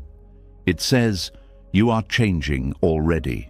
Stop treating your old patterns as your prison sentence. The mind may say, this is just how I am, but awareness asks, is it truly who I am, or is it what I repeated until it felt natural? The mind may say, I cannot change. Awareness asks, have I not already changed many times? The mind may say, this pain is permanent. Awareness asks, has its intensity not risen and fallen like every other wave? When you see this clearly, you stop believing every old identity as if it was sacred law. You begin to understand that some parts of you are memories asking for compassion, not masters demanding obedience. Some reactions are old protections, not present wisdom. Some beliefs are inherited fears, not timeless truths. Some desires are echoes of unmet needs, not proof of who you must remain. This is why impermanence does not only show that life changes, it shows that the I who resists life is also changing. The one who says, I cannot handle this, is not fixed. The one who says, I will always be this way, is not fixed. The one who says, "I need things to stay the same," is not fixed. Even resistance is changing. Some days it is strong, some days it weakens. Some moments you cling, some moments you breathe. Some moments you believe the old story, some moments you see through it. This movement is evidence that freedom is possible. The self you are protecting is often a picture created from the past. The mind takes memories, pain, praise, shame, loss, dreams, and labels, then arranges them into a portrait and says, "This is me." Then, whenever life threatens that portrait, fear rises. If change asks you to grow, the portrait trembles. If truth asks you to admit you were wrong, the portrait trembles. If healing asks you to release the wound, the portrait trembles. If love asks you to be open, the portrait trembles. If peace asks you to stop fighting, the portrait trembles. But you are not the portrait. You are the awareness that can see the portrait. This is important because the mind often protects identity more fiercely than peace. Someone may remain in a role that drains them because they have always been the responsible one. Someone may keep hiding their needs because they have always been the strong one. Someone may refuse help because they have always been the independent one. Someone may keep replaying injustice because they have always been the one who was wronged. Someone may avoid joy because they have always been the one who suffers quietly. These roles may have once helped the person belong, survive, or make sense of life. But impermanence asks, does this role still serve awakening? A role can become a cage when you forget it is a role. The responsible one may need rest. The strong one may need comfort. The independent one may need connection. The wounded one may need permission to heal. The careful one may need courage. The quiet one may need a voice. The person you have been protecting may not need more defense. They may need release. This is where Buddhist wisdom becomes tender. It does not ask you to destroy the old self. It asks you to see that the old self was never solid enough to destroy. It was a pattern. It was a response. It was a collection of conditions. You do not have to hate it. You do not have to fight it. You can bow to it with gratitude and say, "You helped me survive," but you do not have to lead every step now. There is grief in this. When a self begins to change, something familiar dissolves. Even when the old self was painful, it may feel like home because you knew its rooms. You knew how to behave there. You knew what to expect. You knew how to explain your life from that place. Letting it soften can feel like walking into open space without a map. The mind may panic and say, "Come back. At least we knew who we were." But the heart may quietly answer, "Yes, but we were not free." Growth often feels like betrayal to the old self. When you stop responding the old way, something inside may accuse you. It may say you are becoming selfish. It may say you are forgetting your past. It may say you are abandoning what made you strong. It may say you are unsafe without the old walls, but not every inner voice is wisdom. Some voices are fear trying to survive. Some are old conditioning trying to remain important. Some are attachment speaking in the language of identity. This is why mindfulness matters again. Without mindfulness, you believe every old voice. With mindfulness, you can hear the voice and still ask whether it is useful. You can feel fear and still choose tenderness. You can feel the old identity pulling you backward and still take one small step forward. You can notice the desire to protect a past version of yourself and gently ask, "Is this version still here, or am I carrying an image?" The body itself teaches impermanence every day. You breathe in, and the breath becomes breath out. Hunger comes, then passes. Tiredness comes, then shifts. A feeling tightens the chest, then softens. Tears rise, then dry. Even pain in the body changes from sharp to dull, from intense to quiet, from present to absent. The body is not a fixed object. It is a field of changing sensations. If even the body you call mine is changing moment by moment, how can the identity built around it be fixed? The mind does the same. Thoughts appear without asking. They stay for a while, then leave. You do not know your next thought before it arrives. You cannot keep one thought forever. Even the thought, "I am this kind of person," comes and goes. It feels strong when you believe it, but when attention moves, it fades. This shows that identity depends on attention. What you feed becomes strong. What you observe without feeding begins to loosen. This is both serious and hopeful. If you keep feeding the old self with the same stories, the old self feels permanent. If you keep saying, "I am too damaged, I am too late, I am always abandoned, I cannot trust, I never change," those thoughts become familiar grooves. But if you begin to observe them instead of worshipping them, their authority weakens. They may still appear, but they do not have to command your life. A thought can visit without becoming a ruler. Impermanence also reveals that the future self is not waiting somewhere fully formed. It is being shaped now through attention, action, intention, and awareness. Every time you choose patience over reaction, you shape the future mind. Every time you choose honesty over hiding, you shape the future heart. Every time you return to the breath instead of chasing fear, you shape the future nervous system. Every time you release one old story, you make space for another way of being. This is karma in a simple, living sense. Not punishment from the sky, not a mysterious force waiting to harm you, but the unfolding of causes and effects. What you repeat becomes a path. What you practice becomes easier to return to. What you feed grows. What you stop feeding begins to weaken. The self is shaped by these movements. So when you say, "This is who I am," Buddhist wisdom asks, "What have you been practicing?" This question is not meant to shame you. It is meant to awaken responsibility without cruelty. Maybe you have practiced fear because fear once felt necessary. Maybe you have practiced resentment because grief had nowhere to go. Maybe you have practiced silence because speaking was once unsafe. Maybe you have practiced control because uncertainty once overwhelmed you. The point is not to judge the practice.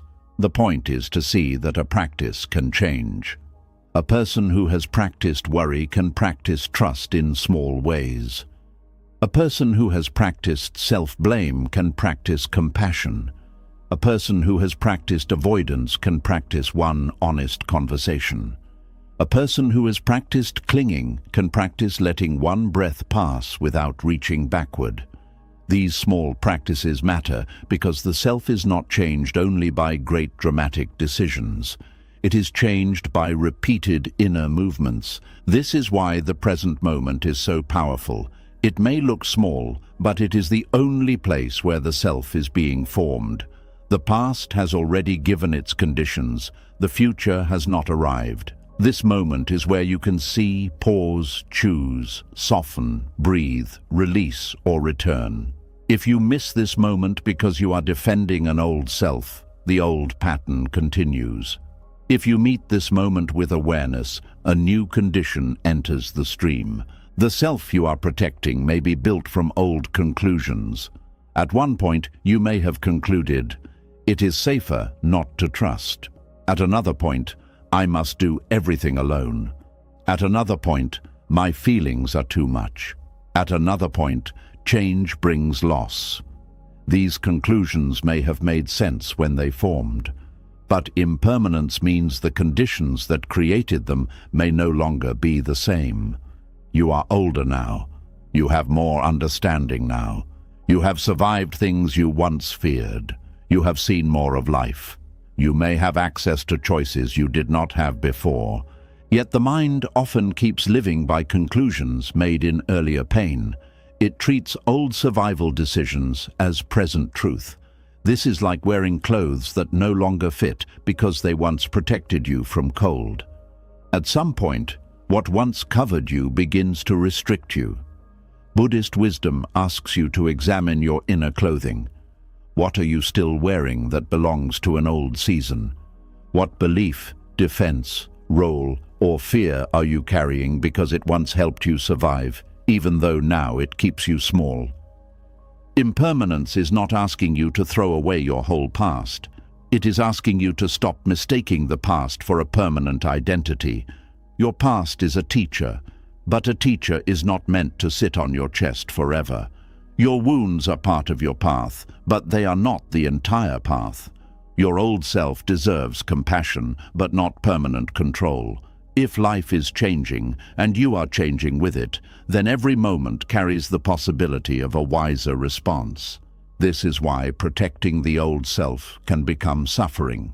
Protection sounds kind, but sometimes what we call protection is refusal. Refusal to grow, refusal to receive, refusal to admit change has already happened, refusal to let a new truth replace an old defense. The mind says, I am protecting myself, but awareness may see, I am protecting a fear. The mind says, I know who I am, but awareness may see, I know who I was when I was afraid. There is a great difference between self-respect and self-attachment.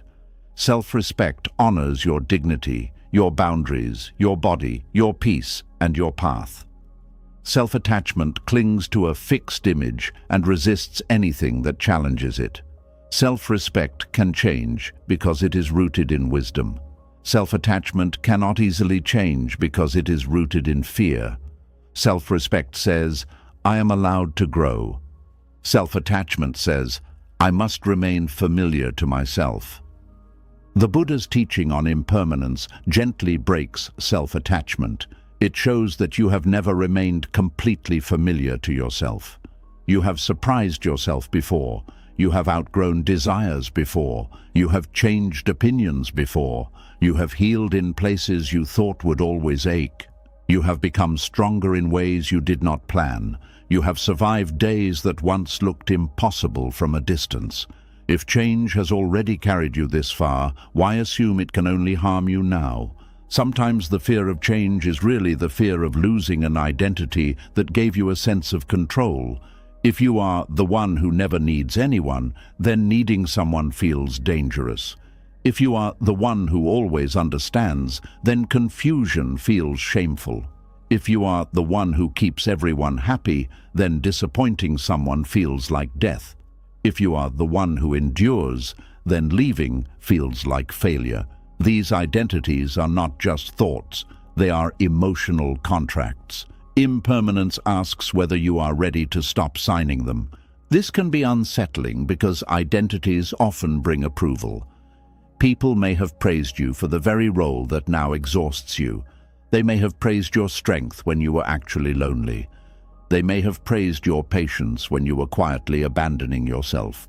They may have praised your independence when you secretly wanted support. They may have praised your calm when you were only hiding pain. Now, as you change, some people may not understand. They may prefer the version of you that served their comfort. This is another reason the mind protects the old self. Change may disturb relationships built around your old role. When you stop being endlessly available, some people may call you distant. When you speak honestly, some may call you difficult. When you rest, some may call you selfish.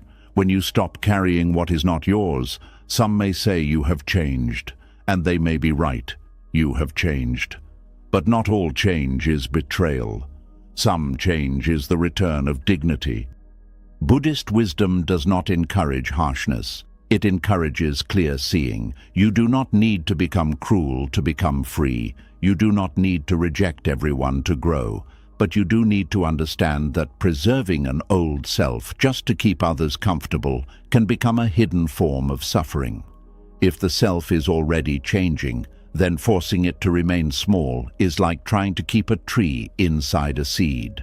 The seed served its purpose, but the tree must break it. This is how impermanence becomes awakening. It shows that what feels like loss may sometimes be growth. The old shell cracks and the mind cries, something is wrong. but the deeper life says something is opening. A familiar identity fades, and the mind cries, "I am disappearing." But wisdom says a false boundary is dissolving. A role no longer fits, and the mind cries, "I do not know who I am." But awareness says, "Good, now you can discover without clinging." Not knowing who you are can be frightening, but it can also be sacred. It means the old labels have loosened. It means the mind is less trapped by yesterday's definitions. It means there is space to meet yourself directly, without forcing every feeling into an old name. In that space, you may discover that you are not required to be one fixed thing. You can be strong and tender, careful and brave, independent and connected, grieving and grateful, quiet and honest, healing and still imperfect. Human life is wider than the identities fear creates. Impermanence also softens shame. Shame says, "Because I did something wrong, I am wrong forever." But impermanence says, "Actions have causes, consequences, and lessons, but the mind can learn." Shame says, "I am trapped in what I used to be." Impermanence says, "The past has shaped you, but the present is still active." Shame says, "There is no way back." Impermanence says, "There may not be a way back, but there can be a way forward." This matters deeply because many people protect an old self out of guilt. They keep punishing themselves because they believe they must remain loyal to regret.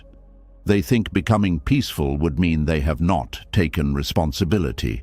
But responsibility does not require endless self-torment. True responsibility means seeing clearly, making amends where possible, learning deeply, and refusing to repeat the harm.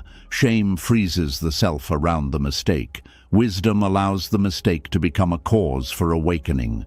The self you are protecting may also be an ideal self, not only a wounded one, but a perfect image you are afraid to lose. The mind may cling to being seen as good, wise, successful, spiritual, kind, attractive, generous, or unshakable. Then, when life reveals anger, weakness, confusion, jealousy, fatigue, or fear, the mind suffers because the image cracks. But impermanence reveals that no image can contain the whole human being. You are not a polished statue. You are a living process, and living processes include weather. Spiritual growth does not mean building a perfect self and defending it. It means becoming less deceived by the need for a fixed self at all.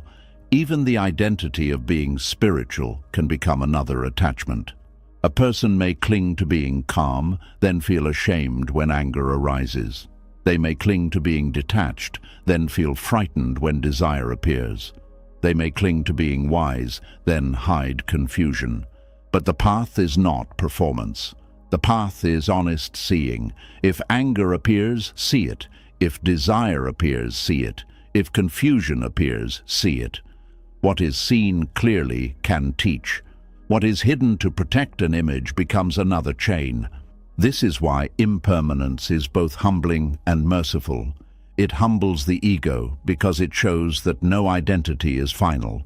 It comforts the heart because it shows that no suffering is final either. The same truth that takes away false certainty also opens the door to healing. If everything changes, then pain can change, fear can change, patterns can change, relationships to memory can change.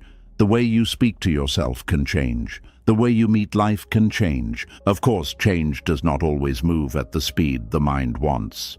Some patterns are deep. Some fears have been repeated for many years. Some wounds need care, patience, and support. But slow change is still change. A mountain path is not climbed in one leap. A river shapes stone over time.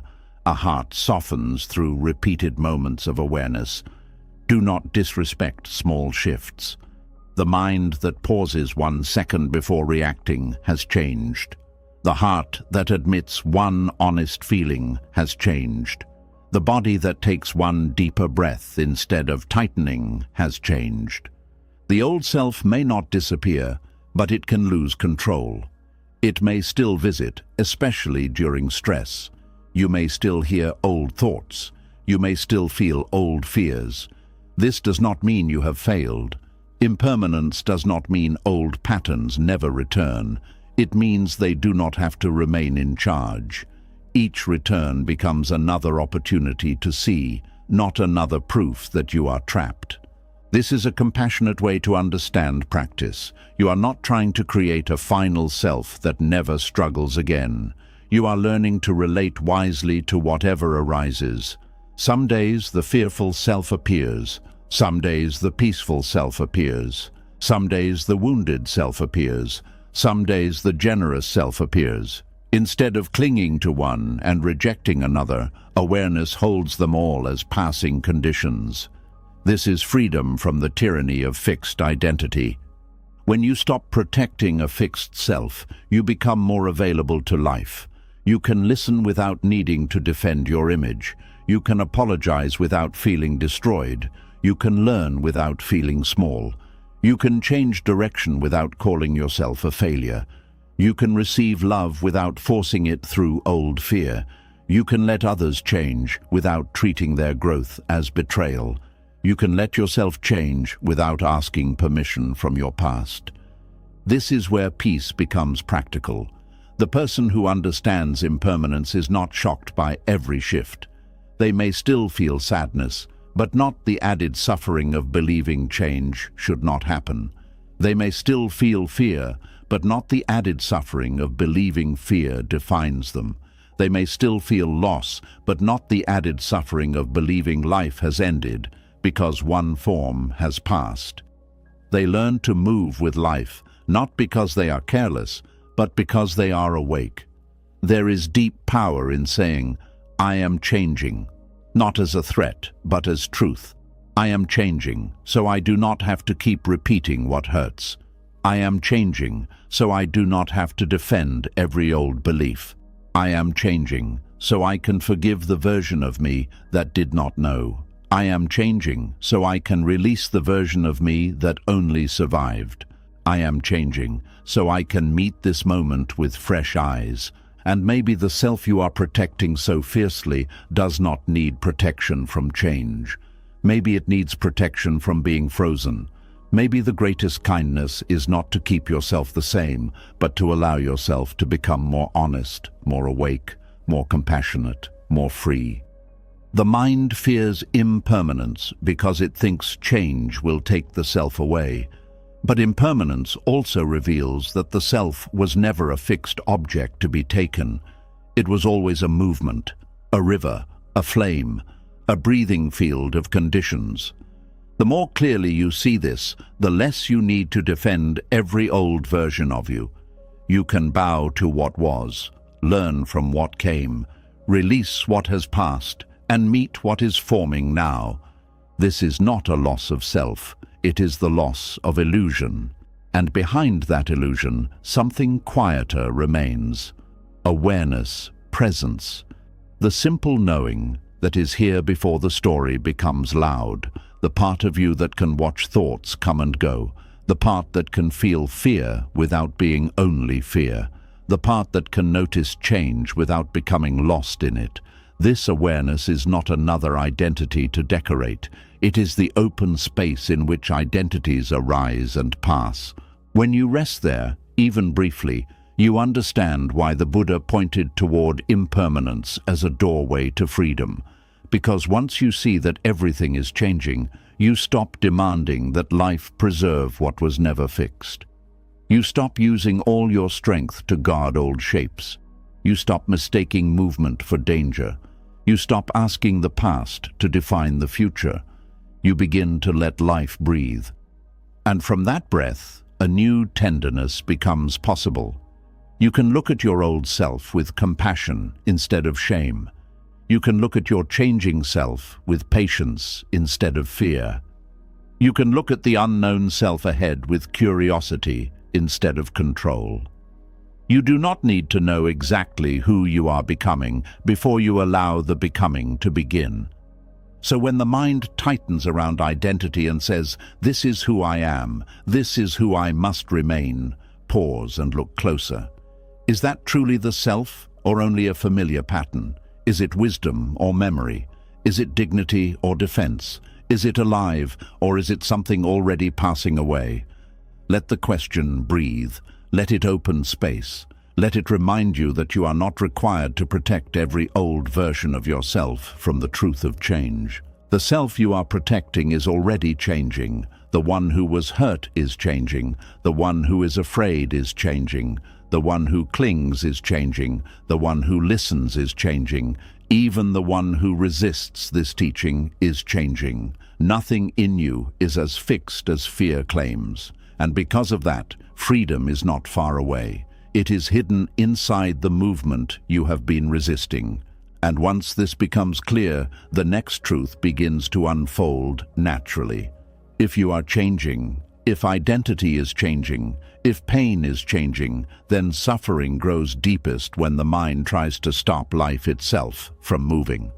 This is where the path turns toward the next lesson, why the mind suffers when it tries to keep life from moving. And when you begin to see that the self you are protecting is already changing, another truth becomes impossible to ignore. If you are not fixed, if your pain is not fixed, if your identity is not fixed, then life itself was never meant to be held still. The mind suffers because it keeps trying to do the impossible. It tries to stop the river, pause the season, freeze the feeling, preserve the moment, and command the future to move only in the direction it prefers. There is a deep sadness in trying to keep life from moving. The heart knows something has changed, but the mind keeps arguing with it. The door has closed, but the mind keeps standing there. The person has become different, but the mind keeps speaking to who they used to be. The season has passed, but the mind keeps dressing for yesterday's weather. This is how suffering begins quietly, not because life moves, but because the mind refuses to move with it. Buddhist wisdom teaches that life is a flow of arising and passing. Nothing appears without changing. Nothing stays without eventually shifting. Every breath is proof. The moment you breathe in, that breath is already preparing to leave. The moment a sound reaches your ear, it is already fading. The moment joy rises, it has already begun to change form. The moment sadness appears, it is not frozen either. Life is not a picture hanging on a wall. It is a river carrying everything forward.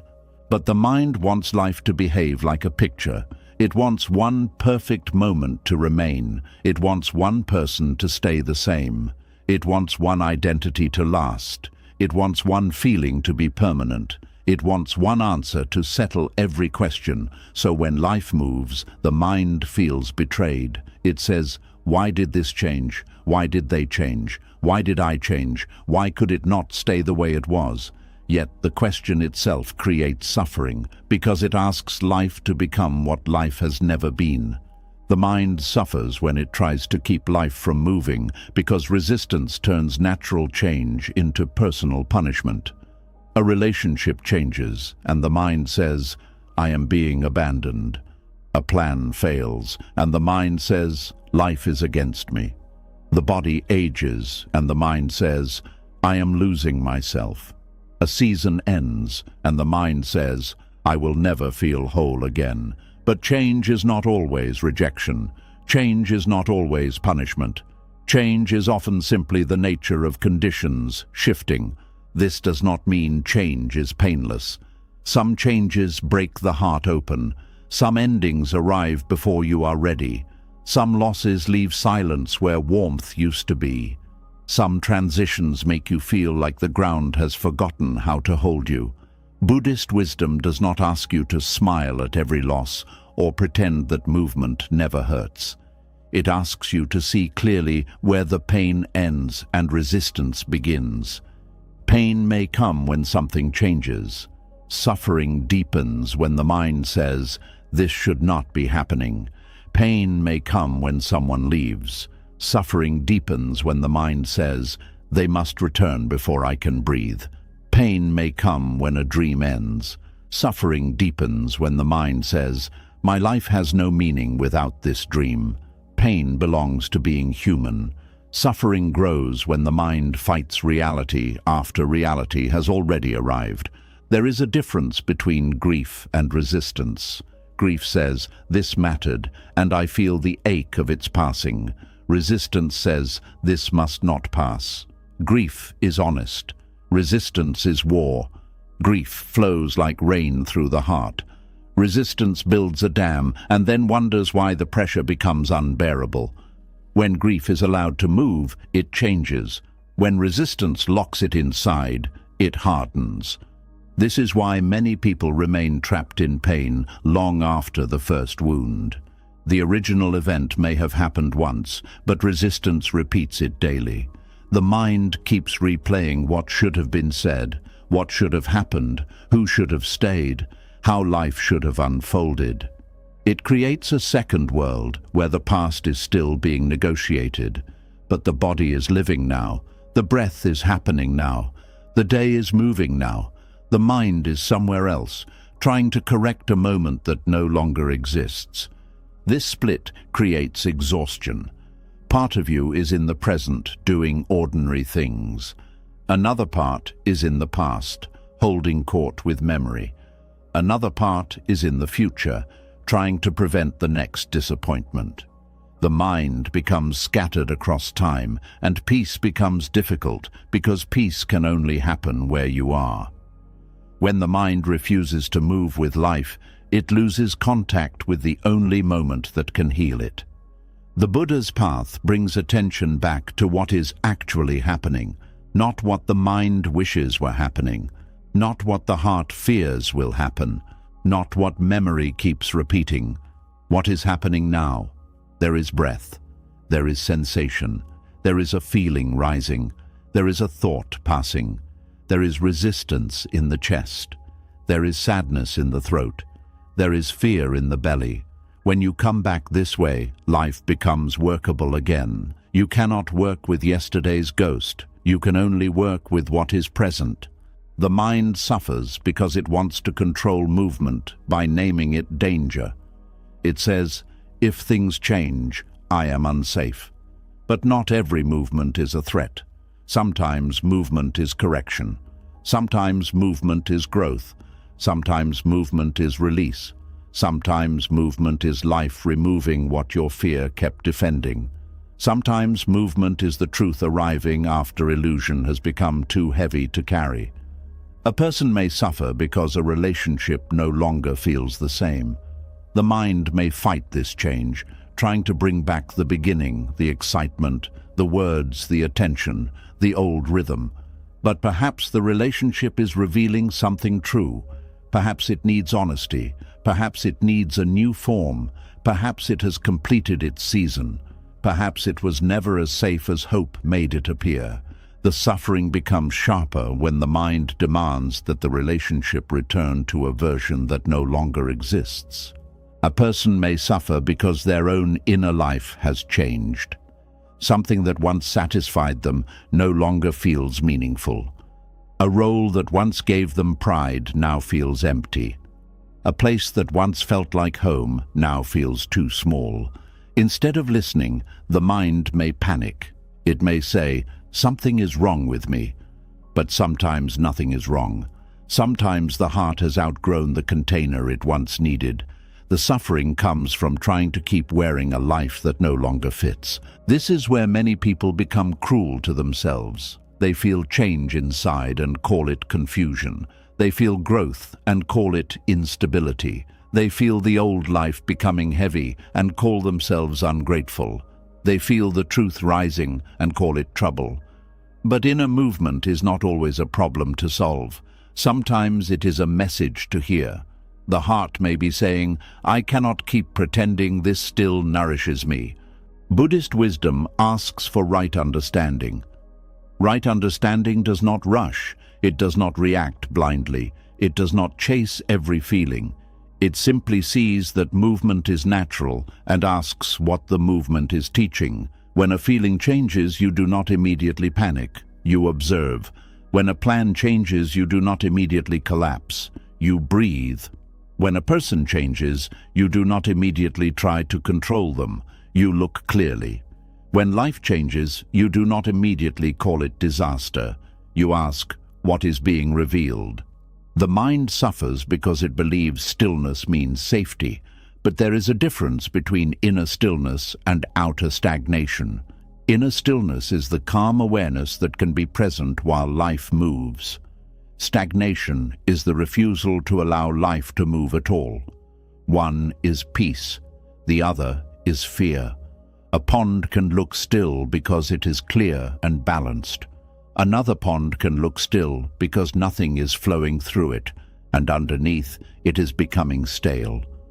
The mind often mistakes the second for safety. Real peace is not life staying unchanged.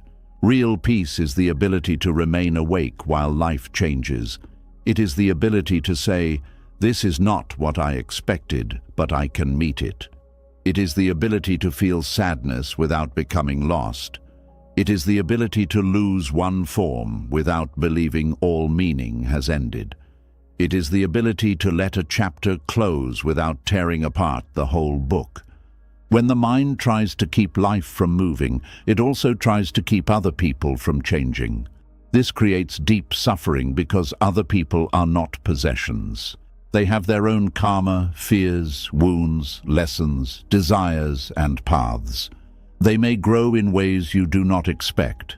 They may choose differently. They may become distant. They may awaken. They may disappoint. They may become clearer. They may no longer fit the place your mind assigned to them. The attached mind says, stay who you were for me. But love cannot breathe under that demand. Even family, friendship, and romance become painful when they are treated as fixed arrangements rather than living connections. People are not furniture in the house of your identity. They are living beings in motion. To love wisely is to understand that closeness must be renewed through presence, not controlled through fear. This does not mean accepting every change without discernment. If someone becomes harmful, dishonest, or careless with your heart, wisdom may ask you to step back. But stepping back is different from trying to freeze them. One protects peace, the other fights reality. You can acknowledge that someone has changed without making it your mission to force them backward. You can grieve the difference without losing yourself in the demand that they become who they used to be. The mind also suffers when it tries to keep pleasure from moving. A joyful season arrives, and immediately the mind starts fearing its end. It says, "How long will this last?" A beautiful moment appears, and the mind tries to hold it so tightly that it stops enjoying it. A good relationship begins, and the mind begins worrying about losing it. A peaceful day comes, and the mind searches for what might ruin it. In trying to preserve happiness, the mind loses contact with happiness. Buddhist wisdom does not teach that you should reject joy because it will pass. It teaches that you should enjoy joy without clinging to it. Let the tea be warm while it is warm. Let the laughter be full while it is here. Let the sunrise touch your eyes without demanding that it stay in the sky. Let love be received today without turning it into a guarantee against tomorrow. When joy is not forced to become permanent, it becomes cleaner, it becomes lighter, it becomes a gift instead of a possession. The same is true for sorrow. When sorrow comes, the mind often fears it will last forever. But sorrow also moves. It may move slowly, but it moves. It changes with attention, with rest, with truth, with time, with compassion, with understanding. If you do not add the story, "This will never end," sorrow becomes more spacious. It may still hurt, but it does not become a life sentence. The mind suffers when it freezes sorrow into forever. This freezing happens through language. Listen to the words the mind uses when it resists movement. Always, never, forever, nothing will change. This is ruined. I cannot recover. I will always feel this way. These words make passing conditions seem permanent. They turn waves into walls.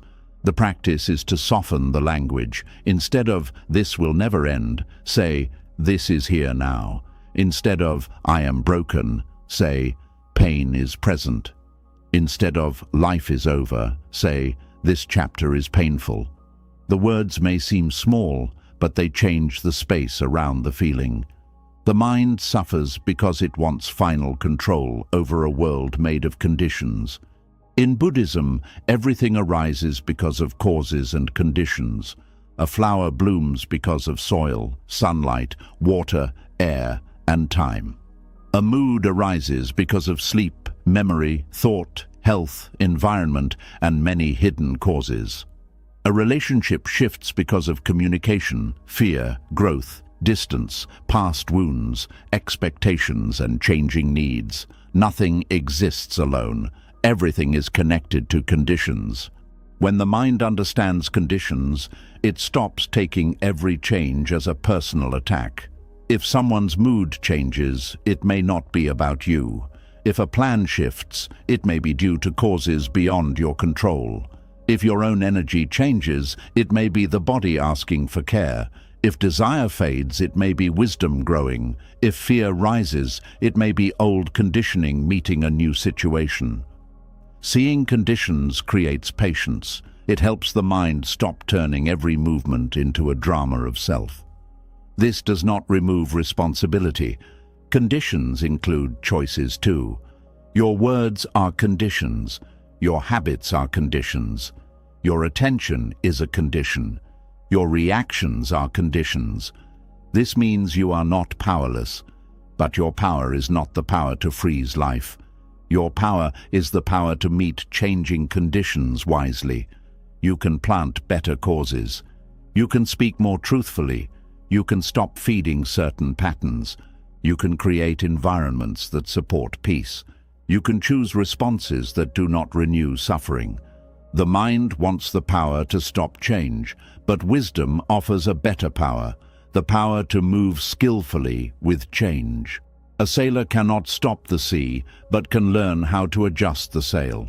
A gardener cannot command the season, but can learn when to plant, when to water, when to prune, and when to let the soil rest. In the same way, you cannot stop life from moving, but you can learn how to meet movement with awareness rather than panic. This is what practice does. It does not make life obey you. It makes you less enslaved by your reactions to life. Someone speaks harshly, and instead of instantly becoming anger, you notice heat rising. A plan changes, and instead of collapsing into fear, you feel the disappointment and ask what is needed now. A memory appears, and instead of following it into hours of pain, you recognize it as memory and return to the breath. A chapter ends, and instead of declaring your life empty, you allow grief and slowly listen for what remains. This is not easy. The mind has practiced resistance for a long time. It has learned to tighten when things shift. It has learned to argue with endings. It has learned to treat uncertainty as danger. It has learned to measure safety by how much control it can hold. So when you begin practicing acceptance, the mind may think you are giving up. It may say, if I accept this, I am approving it. But acceptance is not approval. Acceptance is the refusal to waste your life fighting the fact that something is already here. Acceptance says, this has happened. Now, what is wise? Resistance says, this should not have happened, and keeps you trapped before the next step. Acceptance brings you back to action. Resistance keeps you circling in protest. Acceptance does not make you passive. It makes you present enough to respond. When the mind tries to keep life from moving, it often gets trapped in comparison. It compares now to before. It says, I was happier then. They loved me better then. I was stronger then. Life was clearer then. My body was better then. My opportunities were better then. Some of this may contain truth, but comparison can become suffering when it turns the past into a golden prison. The past may have had beauty, but it also had uncertainty, pain, and impermanence. The mind edits memory and then uses the edited version to reject the present. The present may not look like the past, but it is still alive. It may contain smaller joys, quieter lessons, different doors, deeper wisdom. If you keep demanding that now become then, you will miss what now is trying to offer. Buddhist wisdom asks you to meet the present as it is, not as a failed copy of what came before. The present does not need to become the past to be meaningful. It has its own teaching. Aging is one of the places where this truth becomes very clear. The body changes, and the mind may suffer because it wants yesterday's body back. It wants the strength, face, energy, speed, or ease it once had. There may be grief in this, and that grief deserves kindness, but suffering deepens when aging is treated as an insult rather than a natural unfolding. The body was never promised to remain the same. It has carried you through seasons. It has changed while serving you. To hate it for changing is to misunderstand the loyalty it has shown. Buddhist wisdom can help us meet aging with more tenderness. The changing body reminds us not to postpone living. It teaches humility. It softens pride. It reveals what cannot be held through appearance alone. It invites gratitude for breath, movement, rest, touch, sight, and simple presence. If the mind stops demanding that the body move backward in time, it can begin caring for the body that is here now. This same tenderness applies to the mind itself. Your inner world will change too. Some days you will feel clear. Some days you will feel cloudy. Some days meditation will feel peaceful. Some days it will feel restless. Some days compassion will come easily. Some days old irritation will rise. The mind suffers when it expects spiritual practice to make every day smooth. But practice is not a straight line. It is a returning. The path moves through weather. Trying to keep life from moving can also appear as trying to keep yourself from feeling. The mind says, I do not want this sadness. I do not want this fear. I do not want this anger. I do not want this longing. So it pushes feelings down, distracts itself, becomes busy, becomes numb, or becomes controlling. But emotions are also movements. When they are allowed to arise and pass with awareness, they can teach and release. When they are blocked, they often return in stronger, more hidden ways. A feeling is like a messenger. If you lock the door, the messenger may keep knocking. If you listen with awareness, you may discover what is needed. Sadness may ask for mourning. Anger may ask for a boundary. Fear may ask for reassurance and grounding. Loneliness may ask for honest connection. Tiredness may ask for rest. The mind suffers when it refuses the message and then blames the knocking. This does not mean acting on every feeling. Feelings are not always instructions, but they are information. Mindfulness lets you feel without being ruled. You can say, anger is here, without speaking cruelly. You can say, fear is here, without running away. You can say, longing is here, without returning to what harms you. You can say, sadness is here, without building a permanent identity around it. This is how inner movement becomes wisdom instead of chaos. Life moves at many levels. Outer circumstances move, inner feelings move, relationships move, bodies move, roles move, dreams move, beliefs move. The mind suffers when it chooses one layer and says, stop. But nothing stops completely. Even denial changes, even numbness changes, even avoidance changes. The question is not whether life will move. The question is whether awareness will move with it, or resistance will create more pain. There is a humble freedom in admitting, I cannot keep life still. At first, the ego may hear this as weakness, but the heart may feel relief. You no longer have to hold every person, plan, feeling, and outcome in place. You no longer have to guard the past from passing. You no longer have to force the present to match an old picture. You no longer have to treat every change as proof that you failed. Life was always moving. You were never failing because you could not stop it. From this understanding, a gentler strength appears. You can become less rigid. You can listen sooner. You can adjust without shame. You can release without making yourself wrong for having cared. You can begin again without needing the old chapter to disappear from memory. You can let a dream change shape without declaring the dream dead. You can let a relationship find its truth without forcing it into your fantasy. You can let yourself grow without apologizing for no longer fitting an old role. This is what it means to cooperate with life without becoming careless. You still choose.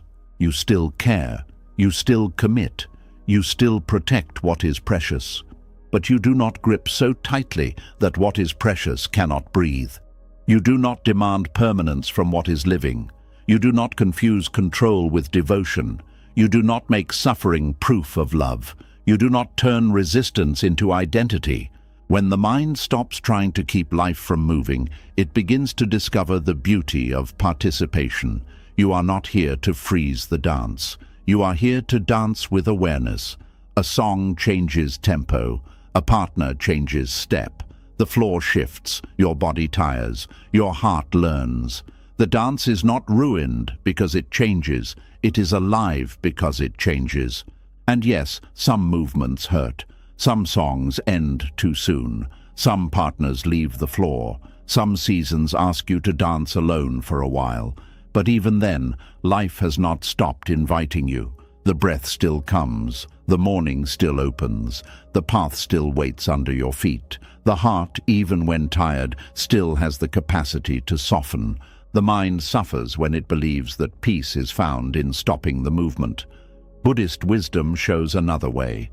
Peace is found in seeing movement clearly, feeling it honestly, responding wisely, and letting what passes pass without turning the heart into a battlefield. Peace is not the absence of change. Peace is the end of the war against change. So when life begins to move in a way you did not choose, pause before tightening. Ask, what am I trying to freeze? Ask, what am I afraid will disappear if I let this moment become what it is? Ask, am I protecting peace or am I protecting a picture? Ask, what response belongs to this moment, not to my fear of losing the past? These questions return power to awareness. The answer may not come immediately. That is okay. You do not need instant wisdom. You need honest presence. Sit with the breath. Let the body settle. Notice the mind's demand that life stop. Notice the sorrow beneath it. Notice the love beneath the sorrow. Notice the fear beneath the grip. When you see deeply enough, resistance becomes more understandable, and what is understood can begin to soften. You may find that what you were trying to stop was not life itself, but the pain of feeling powerless. You may find that your grip was a prayer for safety. You may find that your anger at change was really grief for what mattered. You may find that your refusal to move was loyalty to a version of yourself that did not know how to say goodbye. Seeing this can make the heart tender, and tenderness can open what force never could. This is the compassion in Buddhist wisdom. It does not mock the mind for resisting. It understands why the mind resists. The mind wants safety. It wants love to stay. It wants pain to end. It wants meaning to last. It wants the heart protected. But because it does not understand impermanence, it tries to protect life by stopping life. And that is where suffering grows. Awakening begins when protection becomes wiser. Instead of protecting yourself by freezing life, you protect yourself by cultivating awareness. Instead of protecting love by controlling it, you protect love by meeting it with presence and truth. Instead of protecting peace by avoiding change, you protect peace by learning how to breathe through change. Instead of protecting identity by defending old stories, you protect your freedom by allowing the self to keep unfolding. The river will move. The seasons will turn. The body will change. The people around you will grow, leave, return, disappoint, awaken, or become unknown. Your own heart will change its language. Your dreams may change their form. Your understanding will deepen through experiences you did not plan. This is not evidence that life is unstable in a cruel way. It is evidence that life is alive. And because life is alive, you are not finished. This is the quiet hope inside impermanence. If life could be stopped, suffering would also be fixed. If nothing moved, no healing could happen, no forgiveness could ripen, no wisdom could grow, no wound could soften, no new beginning could arrive. The very movement the mind fears is the same movement that allows transformation. The same change that takes away old forms also makes space for new understanding. The same passing that brings grief also makes release possible. So the mind suffers when it tries to keep life from moving because it fights the condition that makes freedom possible. It resists the very flow that could carry pain onward. It blocks the movement that could turn grief into wisdom, endings into openings, fear into humility, and attachment into release. It tries to hold everything in place and then wonders why the heart feels crowded. Let life move. Not recklessly, not without care, not by abandoning wisdom. Let life move because it is already moving. Let feelings move through the body without becoming your master. Let people reveal who they are without forcing them into old shapes. Let memories pass through awareness without rebuilding your home inside them. Let the present be different from the past. Let yourself become different from who fear expected you to remain. This is not losing control. This is finding a deeper kind of control, the control of your attention, your response, your breath, your intention, and your willingness to see clearly. You cannot stop the river, but you can stop drowning by learning how to stop fighting the current. You cannot stop the seasons, but you can stop wearing winter clothes in summer because your mind misses the cold. You cannot stop life from moving, but you can stop making movement the enemy. And as this truth settles, the next doorway begins to open. Because when the mind refuses to move with life, suffering becomes repeated. Old reactions return. Old wounds find new faces. Old fears create familiar choices. And without awareness, the same pain begins to look like destiny. This is where the next teaching begins. How old suffering becomes familiar karma when awareness is absent. And once the mind keeps fighting the movement of life, something deeper begins to happen. The same pain starts returning in different clothes. The same fear finds new situations. The same wound chooses new people. The same reaction repeats itself so often that the person stops seeing it as a pattern and starts calling it life. There is a quiet kind of suffering that does not arrive as a surprise anymore. It feels familiar, almost expected, like an old visitor who knows where to sit in your heart. You do not welcome it, but you recognize it. You may even say, "This always happens to me," without noticing that this sentence is not only describing pain. It may also be revealing a pattern that awareness has not yet entered. Buddhist wisdom teaches that karma is not simply punishment, luck, or some invisible force waiting to reward or destroy you. In its deepest sense, karma points to action, intention, habit, and consequence. What you repeat begins to shape the path beneath your feet. What you keep feeding becomes easier to return to. What you do without awareness becomes the road your mind walks automatically. And when old suffering is not seen clearly, it becomes familiar karma. This means the pain may have started as something that happened to you, but the pattern continues through the way the mind responds, protects, expects, chooses, avoids, and reacts.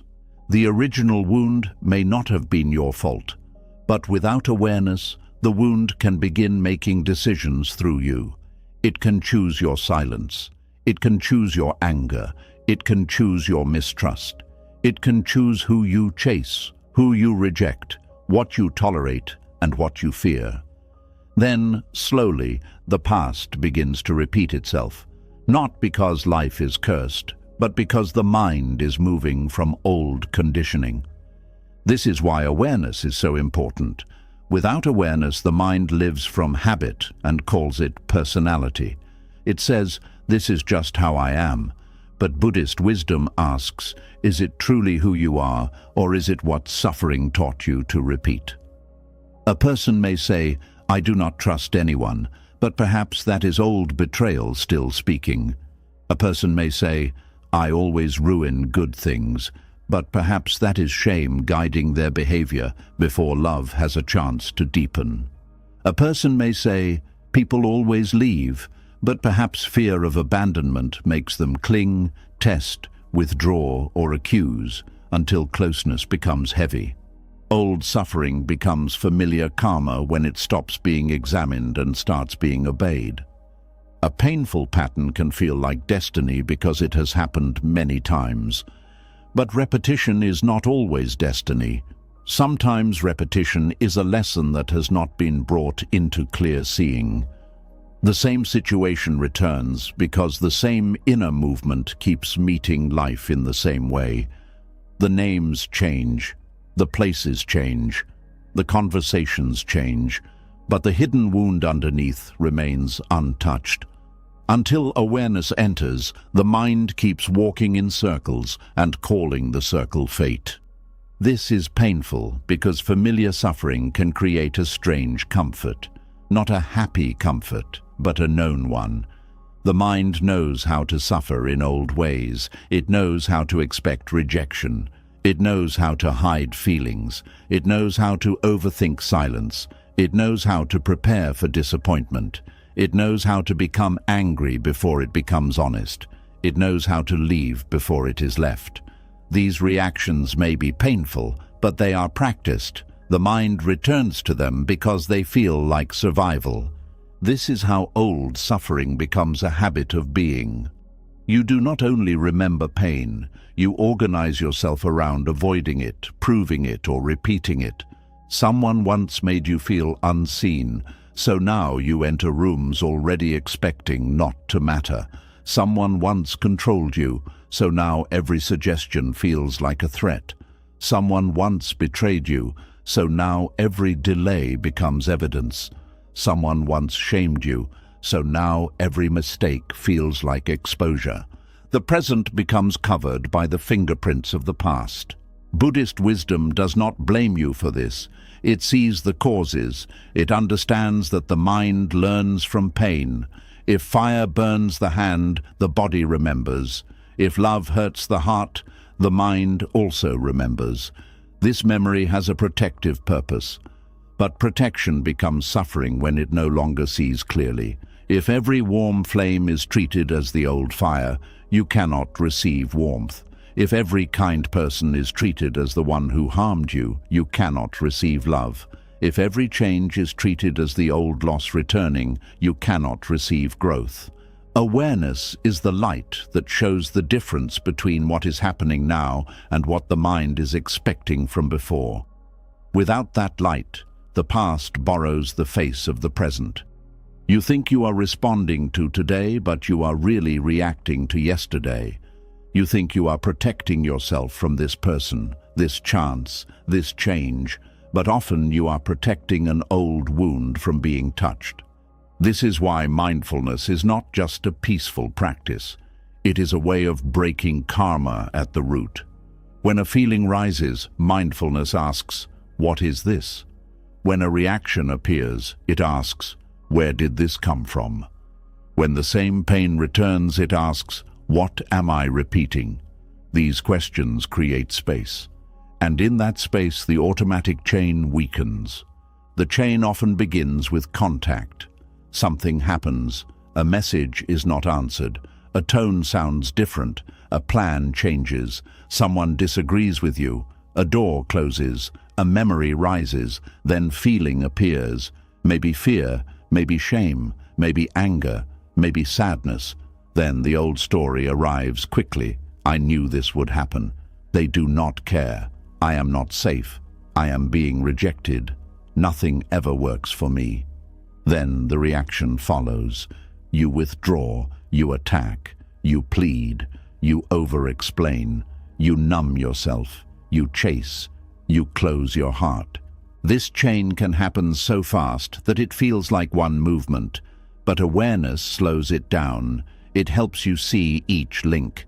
It shows you that a delayed reply is one thing, but the story "I am unwanted" is another. It shows you that disagreement is one thing, but the story "I am under attack" is another. It shows you that uncertainty is one thing, but the story "I cannot survive this" is another. When you see the links, you no longer have to follow the whole chain. This is where freedom begins in ordinary moments. Not in a dramatic escape from life, but in the small pause before the old karma completes itself. You feel the urge to repeat the old reaction, but you breathe. You feel the familiar pull toward old suffering, but you look closely. You feel the body preparing for a battle that may not be here, and you soften. You feel the mind trying to turn one moment into the whole story of your life, and you say, "Not yet, let me see clearly." That pause is powerful because karma continues through unconscious repetition. When repetition becomes conscious, something new becomes possible. Old suffering becomes familiar karma through unexamined intention. In Buddhism, intention matters because it is the seed behind action. Two people can do the same thing outwardly, but the inner seed may be different. Silence can come from wisdom, or it can come from punishment. Leaving can come from self-respect, or it can come from fear. Helping can come from compassion, or it can come from needing approval. Holding on can come from love, or it can come from attachment. Without awareness, we may not know the true seed behind our actions. This matters because the seed shapes the fruit. If you speak from fear, even kind words may carry pressure. If you help from insecurity, generosity may become resentment. If you stay from attachment, patience may become suffering. If you leave from avoidance, freedom may become loneliness. Awareness asks you to look beneath the action and see the intention. Not to judge yourself, but to understand what you are planting. Many people keep harvesting the same pain because they keep planting from the same wound. They choose relationships from loneliness and later wonder why they feel unseen. They say yes from fear and later wonder why they feel trapped. They stay silent to avoid conflict and later wonder why resentment grows. They chase approval and later wonder why they feel empty. They control others and later wonder why love feels tense. The fruit is not random. It grows from seeds repeated over time. But this is also hopeful. If suffering is shaped by causes, then peace can also be shaped by causes.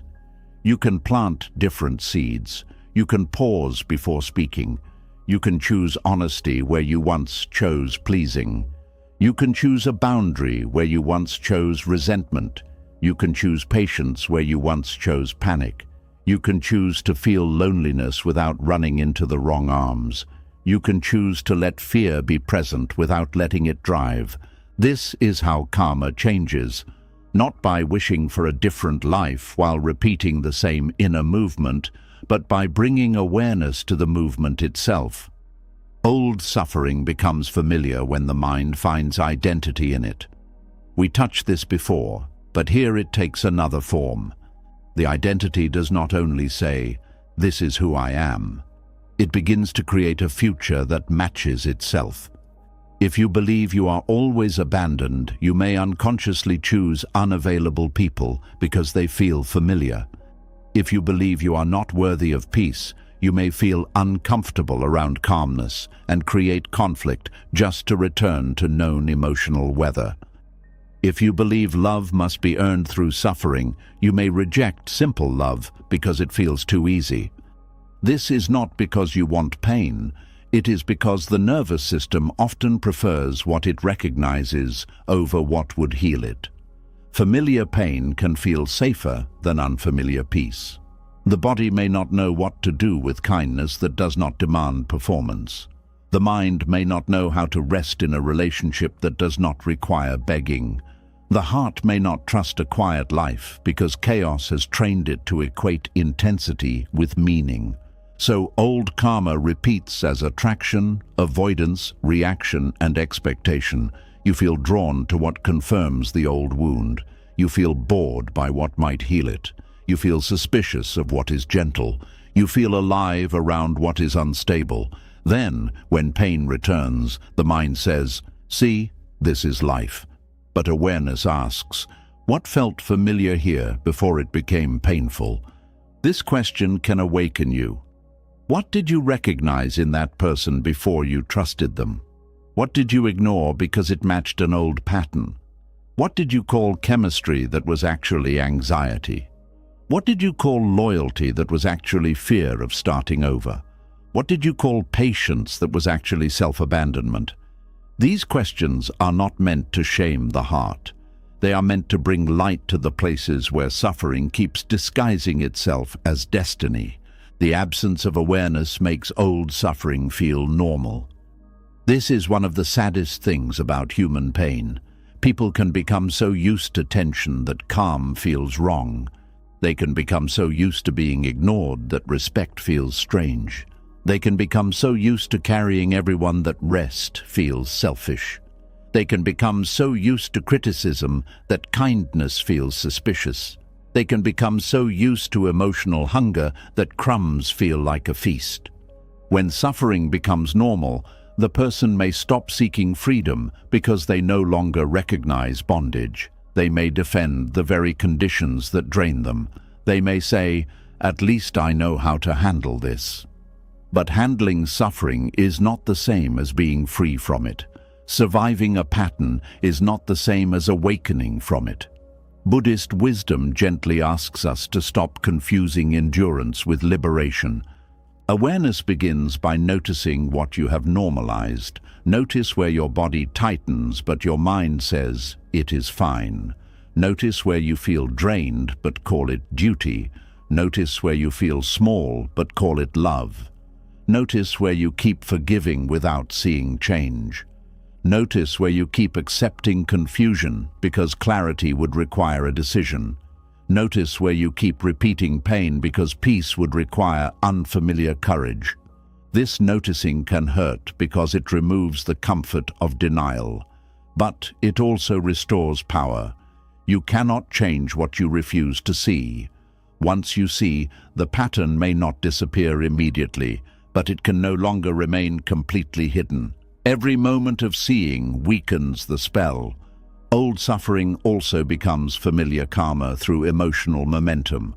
A reaction repeated many times becomes easy. Anger practiced for years rises quickly. Worry practiced for years appears before thought is complete. Self-blame practiced for years becomes the first explanation. Avoidance practiced for years feels natural. This is why awakening requires patience. You are not only changing ideas, you are changing grooves in the mind. Buddhist practice understands repetition. The path itself is built on repeated awareness, repeated compassion, repeated returning. You do not become free by seeing once. You become freer by seeing again and again. Each time the old pattern rises, you have a chance to weaken it. Each time you do not feed it fully, something changes. Each time you return to the breath, the mind learns another way home. This is why small moments matter. The old karma says, react. You pause. The old karma says, assume the worst. You ask for clarity. The old karma says, hide your truth. You speak gently. The old karma says, go back to what hurts. You stay with the loneliness and let it pass. The old karma says, punish yourself. You place compassion where shame expected cruelty. These moments may seem small, but they interrupt years of unconscious movement. The mind often wants a dramatic breakthrough, but karma is often changed through quiet repetition. The person who once lived from fear learns safety in small breaths. The person who once lived from anger learns patience in small pauses. The person who once lived from shame learns dignity in small acts of self-respect. The person who once lived from attachment learns freedom in small moments of non-grasping. This is not fast, but it is real. Old suffering becomes familiar karma when the mind keeps returning to the same interpretation. Events may change, but the interpretation remains. Someone cancels a plan, and the interpretation is rejection. Someone succeeds, and the interpretation is personal failure. Someone gives feedback, and the interpretation is attack. Life becomes difficult, and the interpretation is punishment. The same interpretation creates the same emotional world again and again. Awareness asks you to question interpretation. It does not mean you become naive. It means you stop treating the first story as final truth. Is this rejection, or could there be another reason? Is this failure, or is it a lesson? Is this attack, or is it discomfort with being corrected? Is this punishment, or is it a difficult condition arising from many causes? When interpretation loosens, suffering has less material to repeat itself. The Buddha often pointed toward direct experience. Before the story, what is here? A sensation, a thought, a sound, a memory, a feeling, a situation. When you stay close to direct experience, the mind creates less unnecessary suffering. But when it adds old interpretation, the present becomes heavy with the past. This is why mindfulness returns again and again to the body, breath, and immediate reality. It helps you separate what is happening from what the old wound says it means. Old suffering also repeats through avoidance. What is avoided does not disappear. It waits in hidden form. Avoided grief may become bitterness. Avoided fear may become control.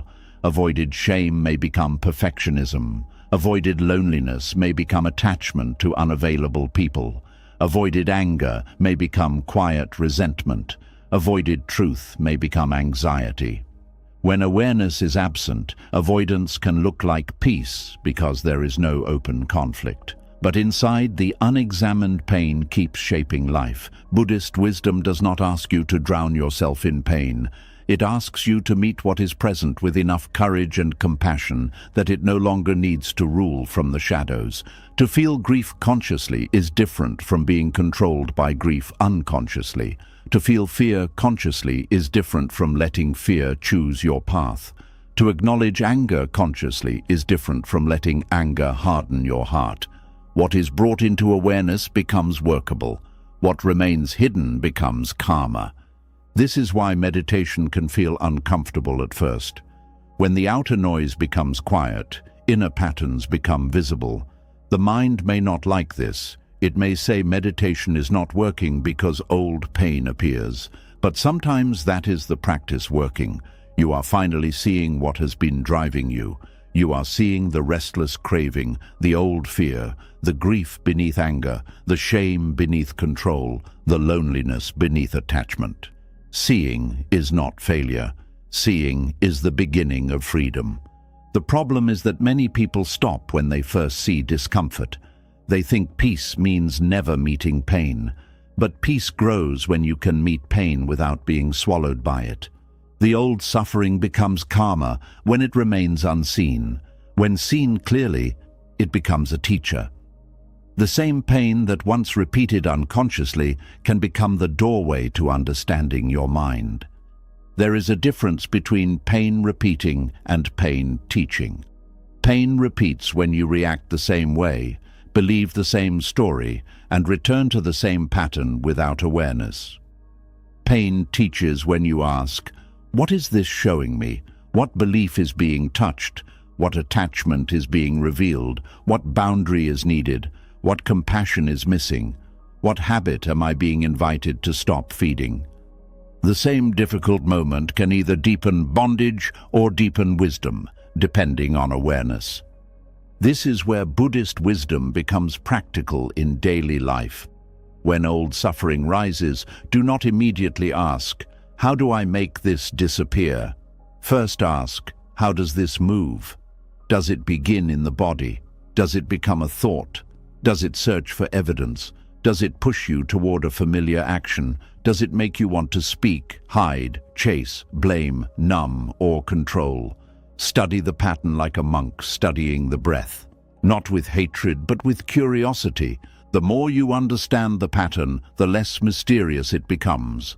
What once felt like fate begins to look like a chain of causes, and what has causes can be interrupted. For example, if loneliness leads you to reach for someone who confuses you, awareness can enter before the message is sent. You can feel the loneliness directly. You can breathe with it. You can ask what kind of connection would truly nourish you. You can choose not to turn temporary emptiness into another cycle of pain. The loneliness may still hurt, but now it is not driving blindly. A new karma is being planted. If criticism leads you to attack or collapse, awareness can enter before the reaction. You can feel the heat, the shame, the tightening. You can ask whether the words contain useful truth or only someone else's projection. You can respond instead of becoming the old wound. A new karma is being planted. If uncertainty leads you to control, awareness can enter before control becomes behavior. You can admit fear. You can ask for clarity without demanding ownership. You can ground yourself in the present. You can let another person be human without turning their every movement into your emergency. A new karma is being planted. This is how liberation becomes real. Not by escaping human emotion, but by stopping emotion from becoming unconscious action. Not by controlling life, but by becoming intimate with the mind that reacts to life. Not by denying the past, but by refusing to let the past keep using your body, voice, attention, and choices as its servants. Old suffering becomes familiar karma when awareness is absent because the mind keeps creating conditions for the same suffering to continue. If you keep feeding resentment, the world becomes full of enemies. If you keep feeding shame, every mistake becomes proof of unworthiness. If you keep feeding fear, every unknown becomes danger. If you keep feeding attachment, every change becomes threat. If you keep feeding avoidance, every truth becomes heavier. But if you feed awareness, something else begins. The world may not instantly change, but your relationship to it changes. You begin to notice before reacting. You begin to question before believing. You begin to feel before acting. You begin to choose before repeating. This is the end of helplessness. You are no longer only the result of old pain. You become a participant in your own awakening.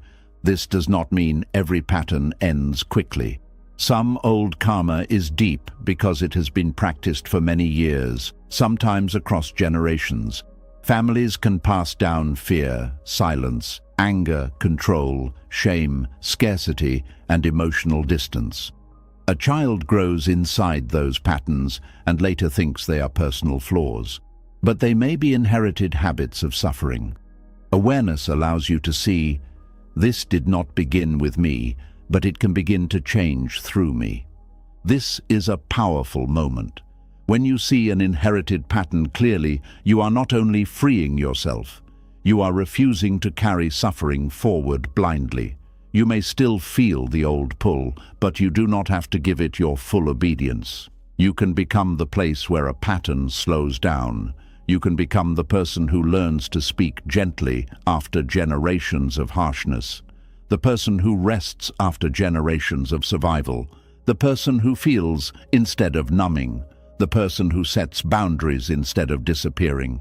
The person who turns pain into wisdom instead of passing it on as more pain. This is not easy work. It requires patience, humility, and repeated returning. There will be moments when you repeat the old pattern again. Do not turn that into another identity. Do not say, I failed, I am hopeless. That is old suffering trying to renew itself through shame. Instead, return to awareness. Say, the pattern appeared. I see it more clearly now. This is practice. Even seeing after the reaction is better than not seeing at all. Next time you may see during the reaction. Later you may see before it begins. Slowly the chain weakens. The path does not demand perfection, it asks for sincerity. Buddhist wisdom teaches that ignorance keeps the wheel turning. Ignorance does not mean stupidity. It means not seeing the causes of suffering clearly. When awareness is absent, craving, clinging, fear, reaction and consequence keep moving in circles. This is samsara in the inner life. The same emotional worlds return. The same lessons appear. The same dissatisfaction follows different achievements, relationships, escapes, and distractions. The scenery changes, but the wheel continues. Awareness does not stop the wheel by force. It stops feeding it. It sees craving as craving. It sees fear as fear. It sees anger as anger. It sees old pain as old pain. It sees the urge to repeat, and in seeing it, something no longer happens automatically. The wheel loses momentum when unconsciousness is replaced by knowing. This knowing is not cold analysis. It is warm, embodied, honest presence. You know the feeling in your body. You know the story in your mind. You know the urge in your behavior. You know the hurt beneath the reaction. You know the old seed trying to create the old fruit. And because you know, you can choose differently. At first, choosing differently may feel unnatural. Peace may feel unfamiliar. A healthy boundary may feel cruel. Honest speech may feel dangerous. Rest may feel lazy. Receiving care may feel uncomfortable. Letting go may feel like loss. This does not mean the new path is wrong. It may simply mean the old karma is losing its authority, and the mind has not yet learned the new road. Stay with the new road gently. Each wise choice becomes a condition. Each condition supports the next. Over time, what once felt foreign becomes more natural. The nervous system learns that peace is not danger. The heart learns that love does not require self-abandonment.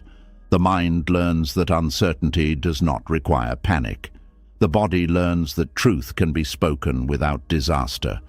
A different karma begins to form. And this is the hopeful side of the teaching. Karma is not a cage if awareness enters. It is a field. Seeds have been planted, yes. Some by you, some before you, some by pain, some by fear, some by people who did not know better. But new seeds can still be planted. Awareness is a seed. Compassion is a seed. Patience is a seed. Honest speech is a seed. Right action is a seed. Letting go is a seed. Every time you choose them, you are no longer only repeating the past. You are participating in freedom. Old suffering becomes familiar karma when awareness is absent, but old suffering becomes wisdom when awareness is present. This is the turning point. The same wound that once made you reactive can teach compassion. The same loss that once made you cling can teach impermanence. The same betrayal that once made you bitter can teach discernment. The same fear that once made you hide can teach courage. The same loneliness that once made you chase can teach you how to return to yourself. Nothing is wasted when awareness touches it. Even pain can become part of the path. But pain does not become wisdom automatically.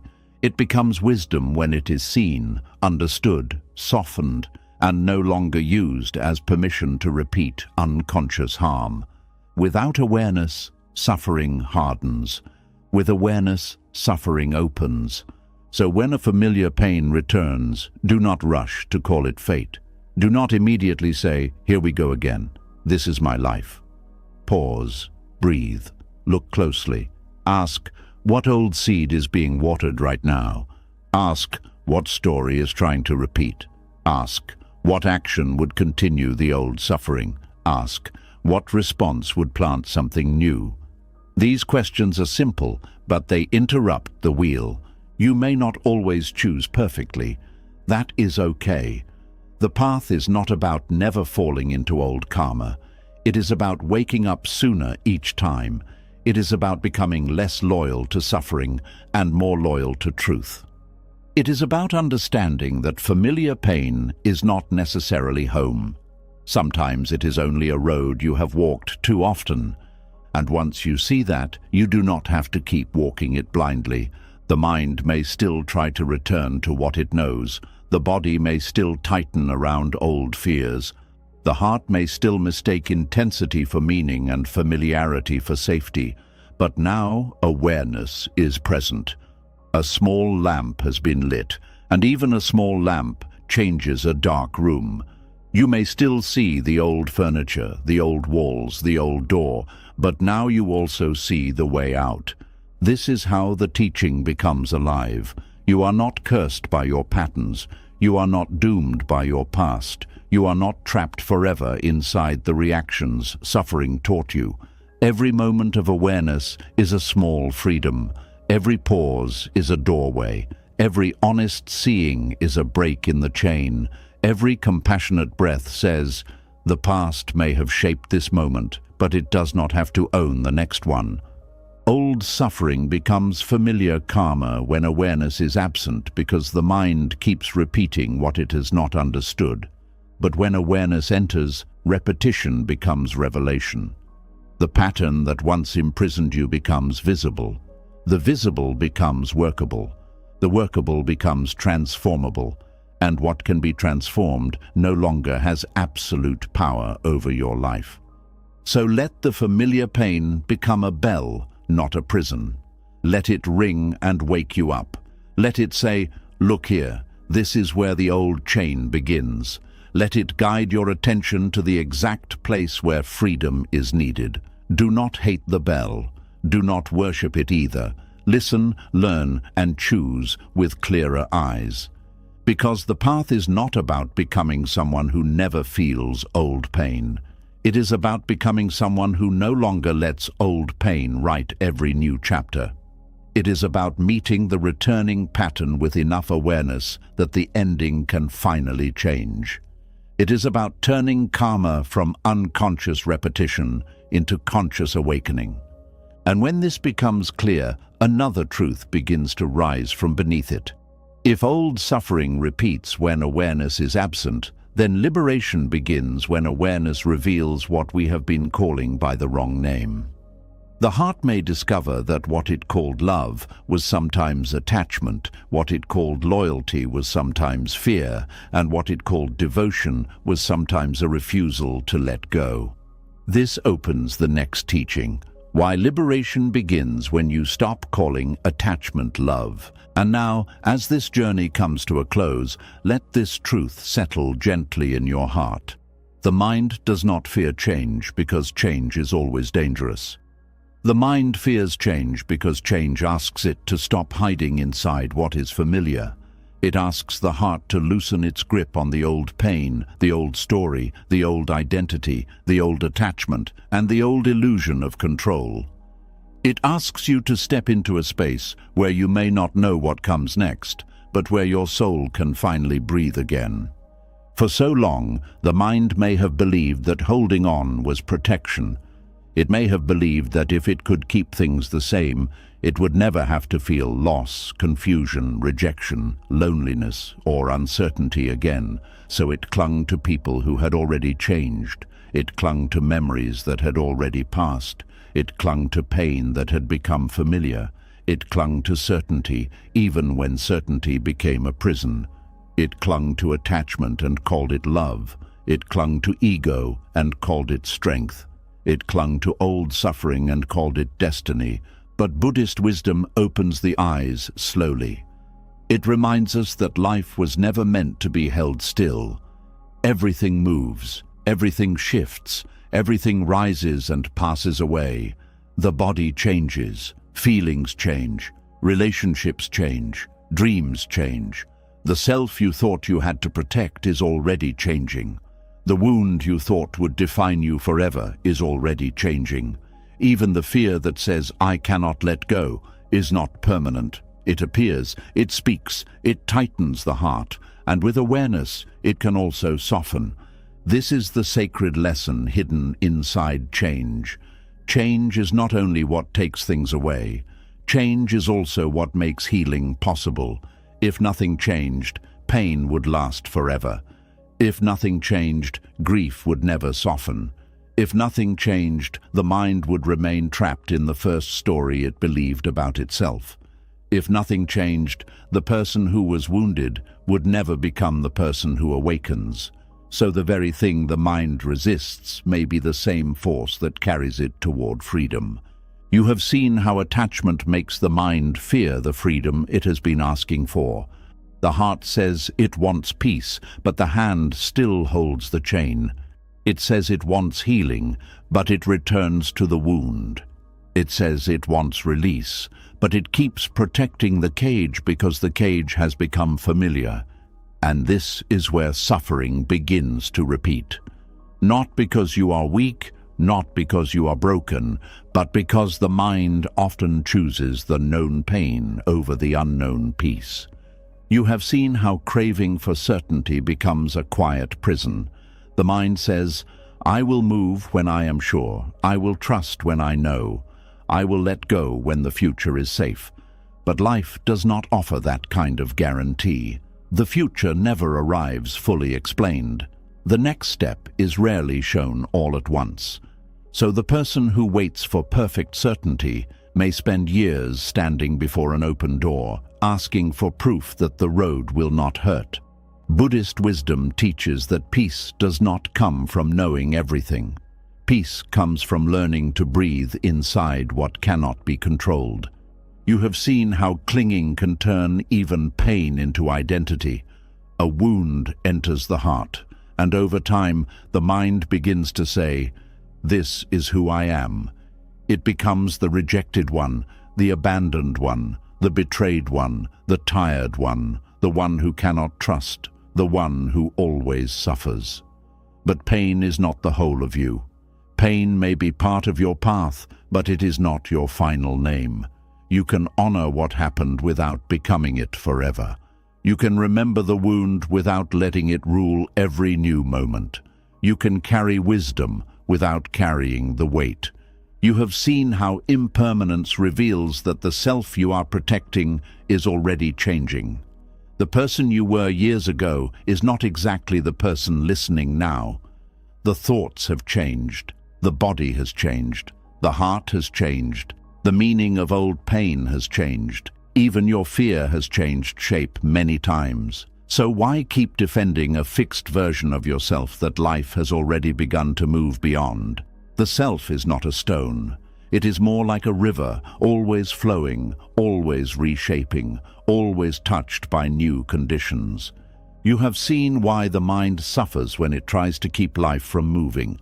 The mind stands in front of the river and says, stop. It stands before the season and says, do not change. It stands before an ending and says, do not leave. But life continues. The suffering deepens not only because something has changed, but because the mind keeps fighting what has already begun to move. Acceptance does not mean you approve of every loss. It means you stop wasting your life arguing with what is already here, so you can finally respond with wisdom. You have seen how old suffering becomes familiar karma when awareness is absent. The same pain returns in different forms. The same fear chooses new situations. The same wound finds new voices. The same reaction repeats until it begins to feel like fate, but repetition is not always destiny. Sometimes it is only a pattern waiting to be seen. The moment awareness enters, the wheel begins to slow. The moment you pause before repeating the old reaction, a new path begins to open. You have seen why liberation begins when you stop calling attachment love. This may be one of the hardest truths for the heart to accept, because sometimes what we called love was really fear. Sometimes what we called loyalty was really clinging. Sometimes what we called patience was really self-abandonment. Sometimes what we called devotion was really the terror of being alone. But love does not need to destroy your peace to prove it is real. Love does not ask you to disappear. Love does not turn your suffering into its favorite evidence. True love gives space, clarity, kindness, and dignity. Attachment grips. Love breathes. You have seen how the ego creates fear when change threatens its illusion of control. The ego wants life to obey its plan. It wants people to remain predictable. It wants the future to be safe before it arrives. It wants the self to stay protected behind old images. But life does not belong to the ego. Life moves according to causes and conditions far greater than one person's fear. When change comes, the ego panics because its throne begins to shake. But the shaking of the ego is not always destruction. Sometimes it is awakening. Sometimes life is not taking your power away. It is showing you that control was never the same as peace. And through all of this, one message becomes clear. The mind fears change, but the soul is not meant to live in chains. The mind may tremble before the unknown, but your deeper wisdom knows that freedom often begins where certainty ends. The mind may cling to the familiar, but your deeper wisdom knows that familiar pain is still pain. The mind may call the cage home, but your deeper wisdom knows that surviving inside a cage is not the same as being free. So as you leave this teaching, do not ask yourself only, "What am I afraid to lose?" Ask yourself, what might I gain if I stopped holding on so tightly? Ask, what peace have I been delaying because I keep protecting an old version of myself? Ask, what truth has life been trying to show me through the changes I keep resisting? Ask, what if this ending is not here to punish me, but to release me from what I could not release on my own? Let the breath become soft. Let the shoulders drop. Let the heart stop fighting every passing thing. You do not have to force yourself to become fearless tonight. You do not have to let go of everything in one moment. You only have to begin seeing clearly. See the attachment as attachment. See the fear as fear. See the ego as ego. See the old pain as old pain. See the change not as an enemy, but as a teacher standing at the doorway of your freedom. The mind may still whisper, "Stay where it is familiar." But wisdom will whisper back, "Familiar is not always safe." The mind may say, "What if I lose myself?" But wisdom will answer, "You may only lose the version of yourself that was built around fear." The mind may say, "I am not ready." But wisdom will say, "One honest breath is enough to begin." This is not the end of your path. It is the moment you stop mistaking resistance for protection. It is the moment you understand that change does not always come to break you. Sometimes change comes to break the chain. Sometimes change comes to loosen the identity that pain created. Sometimes change comes to remove what your attachment kept defending. Sometimes change comes to lead you back to the quiet place inside you that was never truly imprisoned. So let what is passing pass with grace. Let what is leaving teach you. Let what is changing awaken you. Let what you cannot control return you to humility. Let what you fear become a doorway into deeper awareness. And when the mind begins to tighten again, remember this: the freedom you have been searching for may be hidden inside the very change you keep resisting. If this message touched something real inside you, write in the comments, "I allow life to set me free." Let those words be more than a comment. Let them be a quiet vow to stop worshipping the cage, to stop calling fear wisdom, and to stop holding on to what no longer gives your heart peace. And if you want more Buddhist wisdom to calm your mind, release old suffering, and guide you back to inner freedom, subscribe and stay connected. The next teaching may be the one your heart has been waiting for.